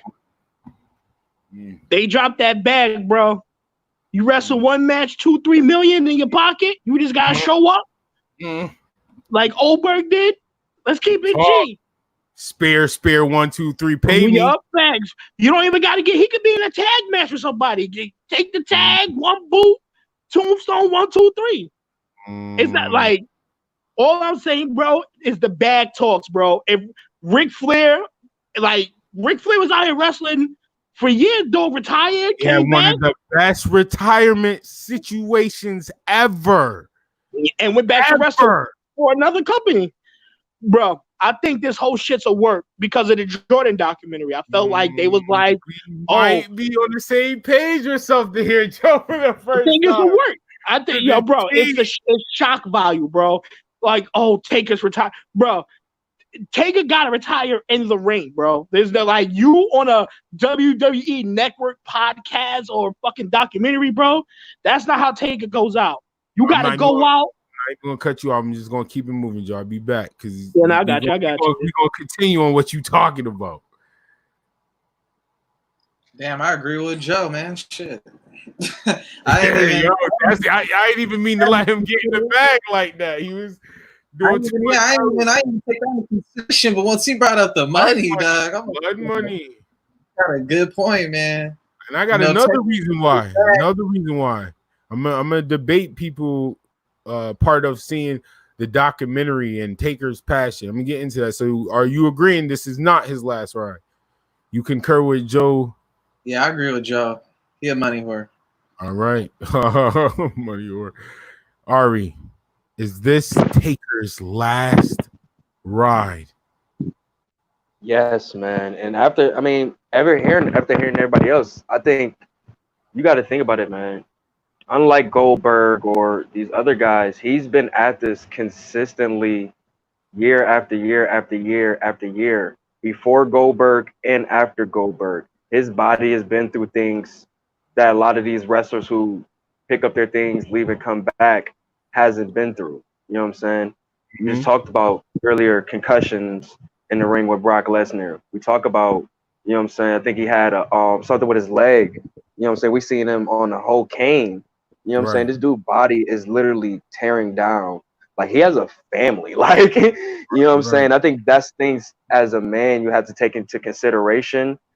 And we've seen too many things from Daniel Bryan, Eddie Guerrero, you know what I'm saying, Chris Benoit, Perry Saturn, all these other wrestlers where, you know what I'm saying, the life of wrestling, you know what I'm saying, took them early. And thank God that he was able to go this long. And I think he should be able to take that, appreciate that, and, you know what I'm saying, and think with the announcement being in the doc, I think he still will have a last match this year. And I would love to see it at Survivor Series. Right. Personally, Let's see. I think this is not the Undertaker's last ride for multiple reasons, other than the blood money. I'm even going to take away the blood money effect, and let's use people reasoning of Undertaker passion and love is why he's still going to stick around. Yes, so it's easy for the Undertaker to retire in 2020. It's easy for the Undertaker to look now and see wrestling's going down a different road. If you pay attention from the doctor, if I take the passion and love, it's from what he sees. The Undertaker's the one that he put people over. His history shows that the fans, he loved the business because of what he's one of the wrestlers, the few OGs that we have seen and known that is really the fan. The money, of course. But he's always going to get money, and he still complain when the get money matches are bad. Undertaker is still complaining. The passion and love is still there, and I believe it's still there in the Undertaker. I think just now, being the way COVID thing is, no fans, the energy is different. You know how long it took WWE to and I'm not comparing WWE to AEW, but let's just be real. AEW did a little fan thing, and WWE, they started to learn a little slower than AEW how to get with the program with times now. They done even better with the theatrical as matches. Like, I enjoyed the last ride match. I enjoyed the Funhouse match just because of the story in it. So the reason why Undertaker is coming back, and I say in 2 years, if things open by the end of this year, I believe 2 years, because I think the passion is going to come back, and I think Undertaker is more than, I really believe that he's like Ric Flair. I think they're more than just money hungry. They've been doing this. This is their lifestyle. That's like you doing something your whole life and you just stop. Like, you can't just go cold turkey. That's not how things work. So I see Undertaker coming back 2 to 3 years. I do not think this is his last ride. Let's bring everybody back in.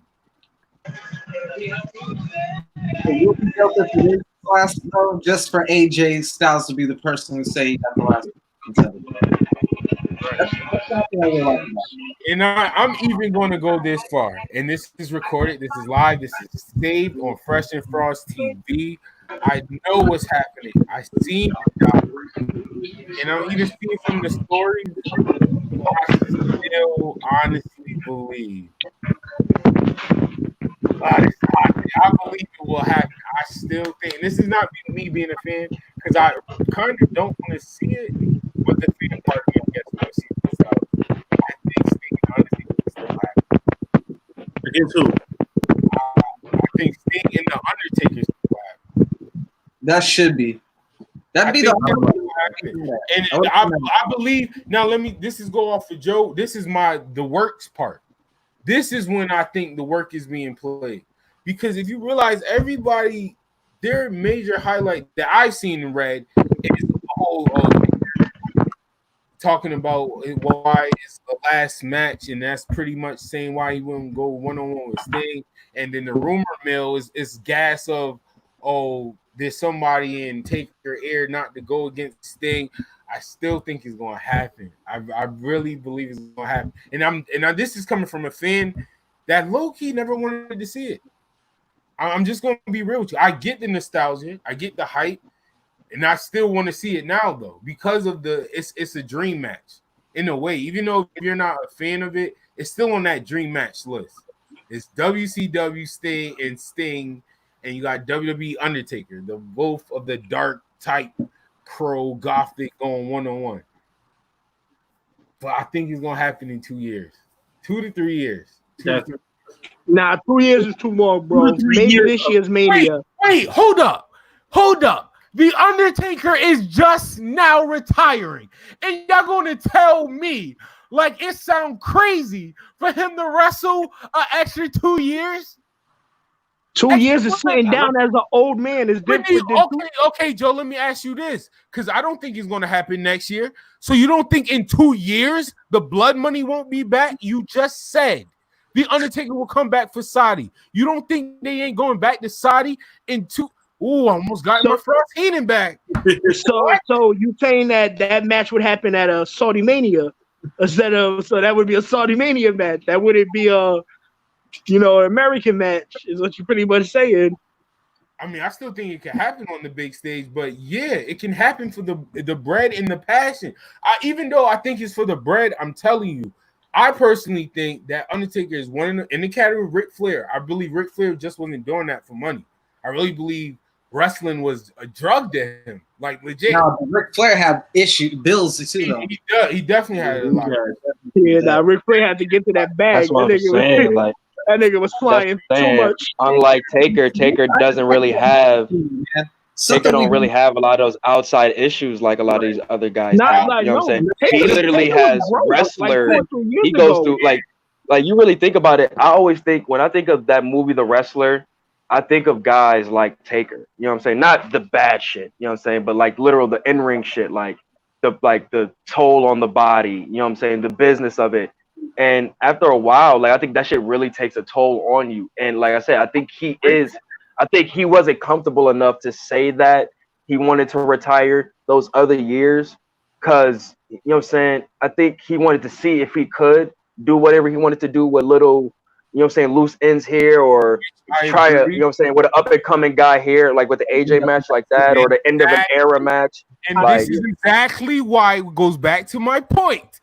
In a couple of years, when the fans are back, when the wrestling energy is back around, when you can wrestle AJ Styles, even that, I can even see him pulling that off because they did that. Wrestling AJ Styles because a crowd is involved now. Undertaker wants a crowd. Look at how he talk about his matches. When they trash, he's upset. Look at though. Here's another thing with Undertaker, man.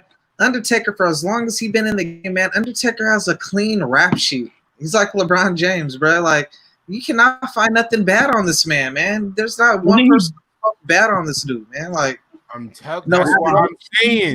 Would y'all really want no wellness violations? None of that. You know what I'm Was saying? he beating his wife? Hold on, Jay. Hold on. Let me go to Corey real quick. What you say? Would y'all really want to see in 2022 or 2023? Would you really want to see Undertaker versus Sting? Let me rebuttal this. How many matches before Undertaker versus after Undertaker, even Undertaker versus Brock Lesnar, I don't want to see it. But let's be real. After that, how many matches did Undertaker have that you wanted to see? Did you want it to see Goldberg versus The Undertaker? We saw what happened. Those matches were trash. And we saw what happened. But exactly. But they still put them on. Shit was trash though. No, I get you that. But that's the thing. From a business we also got to add the business side of it. I agree with you. But as you said earlier, bro, you said earlier that he loves the fan. You said earlier that he's the person that loves the business and loves the fans. So if he's watching and checking the temperature of what's going on and sees what happened with the Goldberg match, and Goldberg is in better shape than him and Sting right now, and sees what happened with that, and I give you, yes, Sting is a better wrestler, but I think your desire sometimes overshadows the time you have left on your body, and that gives just stuff like some of the duds we see in some of these, saying too late, too sorry dream matches. You know what I'm saying? I think sometimes we have to really take it on the chin that we really missed the train on that match. Like we missed the train. Like I hear you. I think it don't happen, but I still believe it's still going to happen. I think take Stephanie and put her on that little fucking cross thing. I think another thing too, though, the backlash if he comes back, right, and not the back. I think one thing that stood out to me that makes me think that he's actually ready to retire is he told Vince he was ready to retire after the best match he had in years.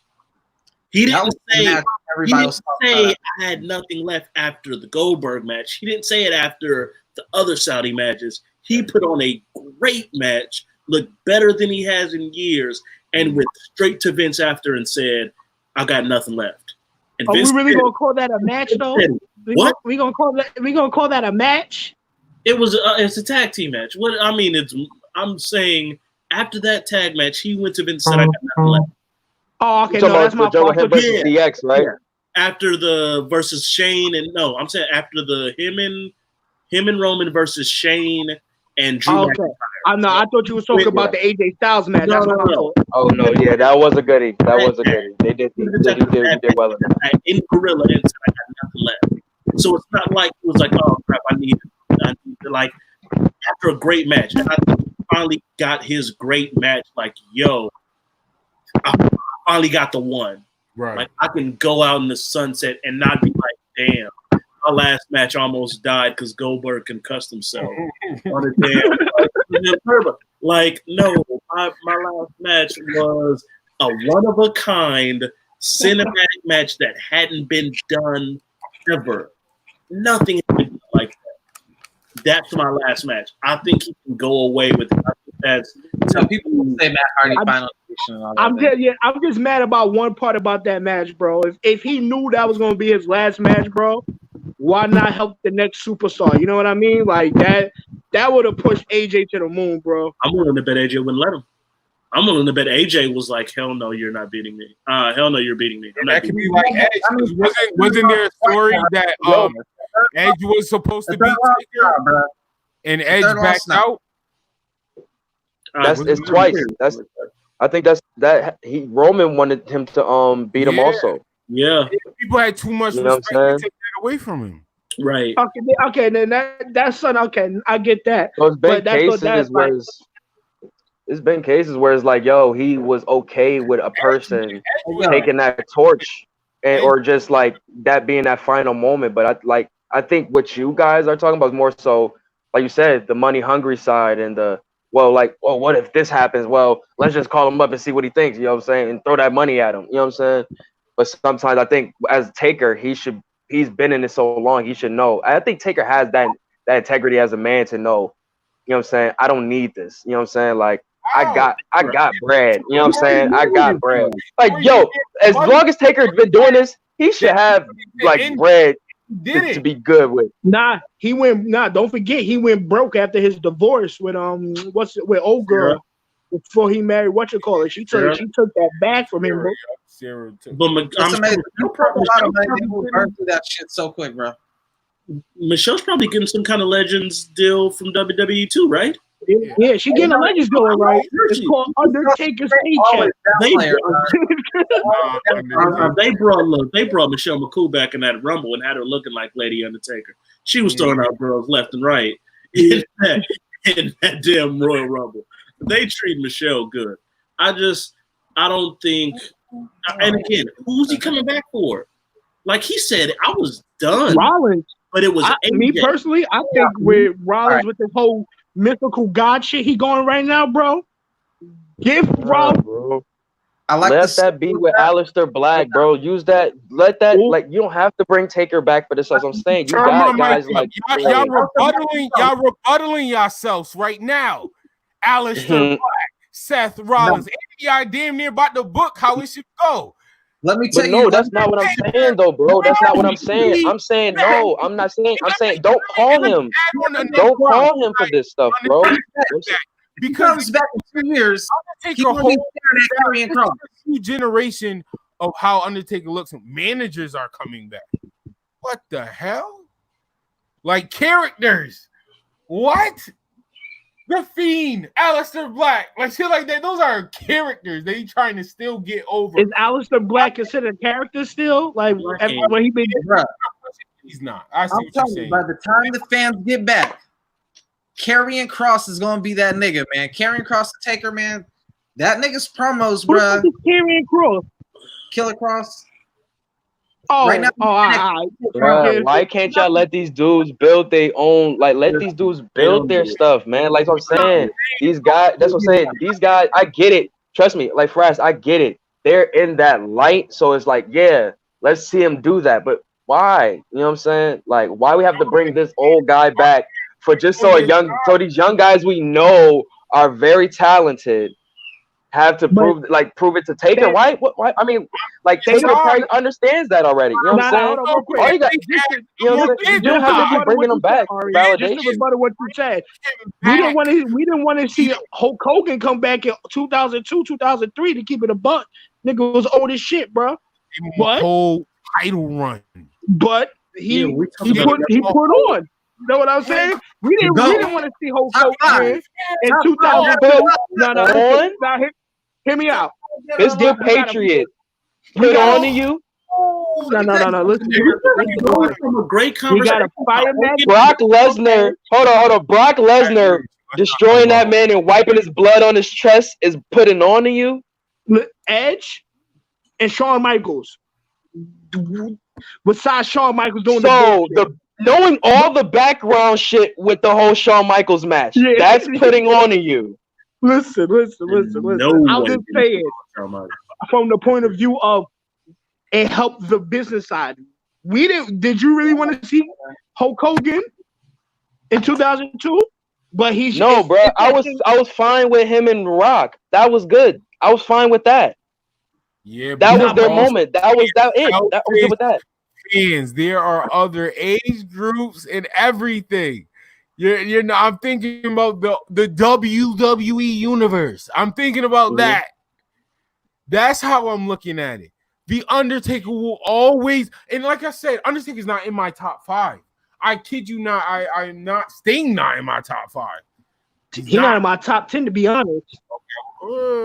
Maybe not, but still, I'm not going to go crazy for that match. But I'm telling you, the nostalgia in wrestling. Matter of fact, nostalgia in WWE holds a lot of weight. We have to be real. That is true. But that runs true unless the match is so bad. It's the Undertaker. Are you gonna hold on. Their legacy? I'm not saying to ruin their legacy. I'm saying when you hear Undertaker Goldberg, you're like, holy shit, that's 2 legends. That's cool. Oh my god, this might be amazing. I ain't never seen nothing like this until the match happens, and it's so bad that you went, what the fuck? Why the hell would they do this? And Undertaker and Sting in 2022 or 2023, when they're in their 60s against each other, has that possibility to going into it, wow, we're finally getting this match, to going out of it going, why the hell would they have again, no, I agree with both of y'all. No, but y'all not understanding. The Undertaker can go away. Matter of fact, I'm saying 2 years. So that's even more of a bigger nostalgia. Undertaker actually took years off. 2 years is not that long, bro. He's taken months, like close to years off before. So it's not like, I see if you say 5 years, 2 years is not that long. Goldberg was gone for a while, bro. I'm saying Goldberg was gone for a while. Older fan. Every time the Undertaker's announced, people have something to say. Even though we know it's going to be trash or not, it's going to sell. This I'm not explaining to you as a fan. I'm explaining to you as business. It's the Undertaker. I hear what y'all saying, but what y'all saying for 2 years now, we still gotta look at Undertaker versus Goldberg. Nobody wanted that. Nobody was excited for that. But hold on, real quick. The history of certain people of it being Undertaker and Goldberg sold.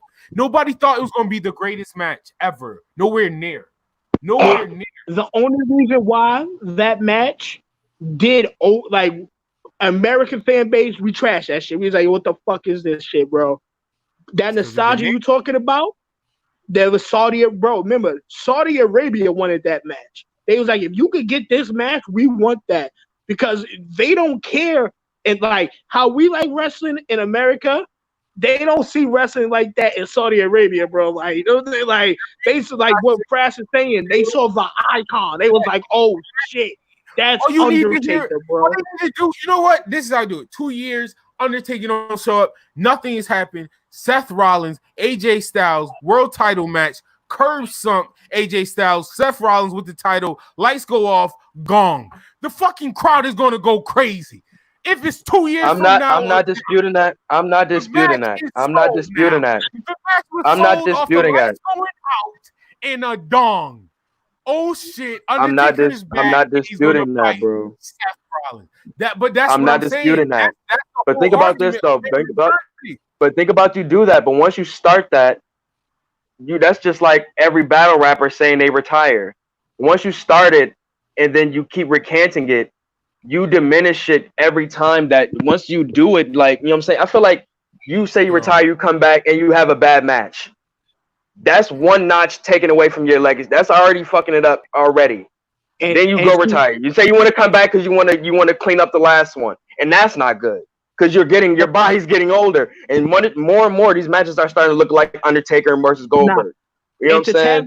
To tag on what Ari just said, bro, that's why you got to put him with a younger superstar to build. Let them carry the match, so it's not. You know what I'm saying? Let them carry the match, and then let him have his comeback. Don't you get what I'm saying? With Sting and Taker, bro, they're not gonna like. That's why I think you gotta give it to that young up and coming talent. Like when you say Aleister Black, that could be fire because that can give him a build. Like, yo, put on a fire match with Taker. Like a lot of wrestling. He doesn't have to but do this much. the thing. So what is the point of passing the torch then? Out there and mystical shit, and that's what I'm saying. That's the reason of passing the torch. That's why I'm saying it should be a younger person than maybe Sting. I think it should be like a Seth Rollins, somebody that's stuck in purgatory right now, but they're not trash. You know what I'm saying? Like Seth. I mean, can we keep it tall? The people that he beat, we would say in a sense, business wise or him personally, he, you know what I'm saying, it passed the torch or the business passed the torch for him. You would say it would have been with Brock Lesnar, or you could say it was with Roman.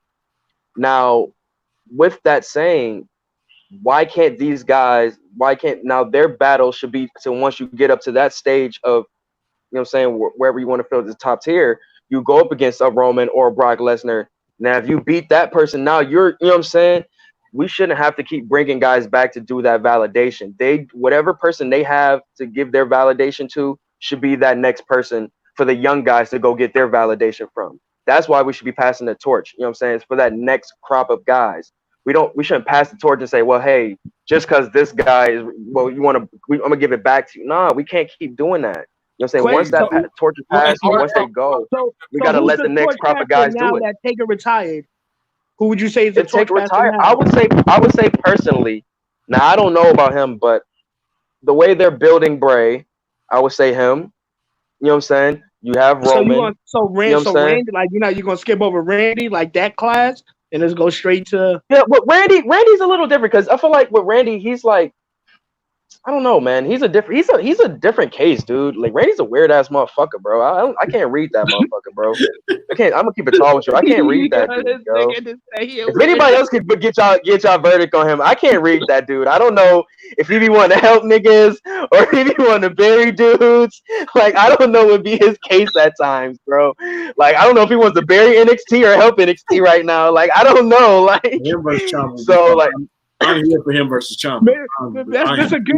I'm glad Dre came back. This is a perfect question for Dre. Dre got to answer that one. I do think at some point you get to that spot where I think Taker's borderline to where a young dude beating him isn't going to mean as much as we think it's going to be. I think he's really, really close to that point to where, oh, really? 65-year-old Taker came back? Well, obviously he's back, so you can beat him and you can get this rub, and now we know exactly what it is. And I don't think it's gonna mean that much for someone if per se Aleister Black were to build himself up to that level, and it would take him 2-3 years to get to that level. I don't know if we're gonna bring Taker back. Everyone's gonna go, well, shit, they're bringing Taker back so you can beat him clearly. And unless that match is amazing, it's not going to do the job that you want it to do in terms of getting that rub to this other person that you're trying to do, because the buildup only lasts for so long. And that match has to at least kind of deliver, has to at least be okay. And at what point is that no longer the case for Taker? It's already here. It's here in 2014. Can I rebuttal you, bro? And this may sound crazy because I feel like I'm switching on the side, but only person I really would only see that to bring up like a case of trying that maybe is Bray. That's the only one. Like he's the person that can, like we see what we did with Cena. Like I feel like with Bray. Like, I feel like can that you can be the imagine only a way Firefly if you want to Funhouse match send. with Taker? That would be great. I think that's the only way if you want to send them off in a way like with somebody beating him. You know what I'm saying? That'd be the only way.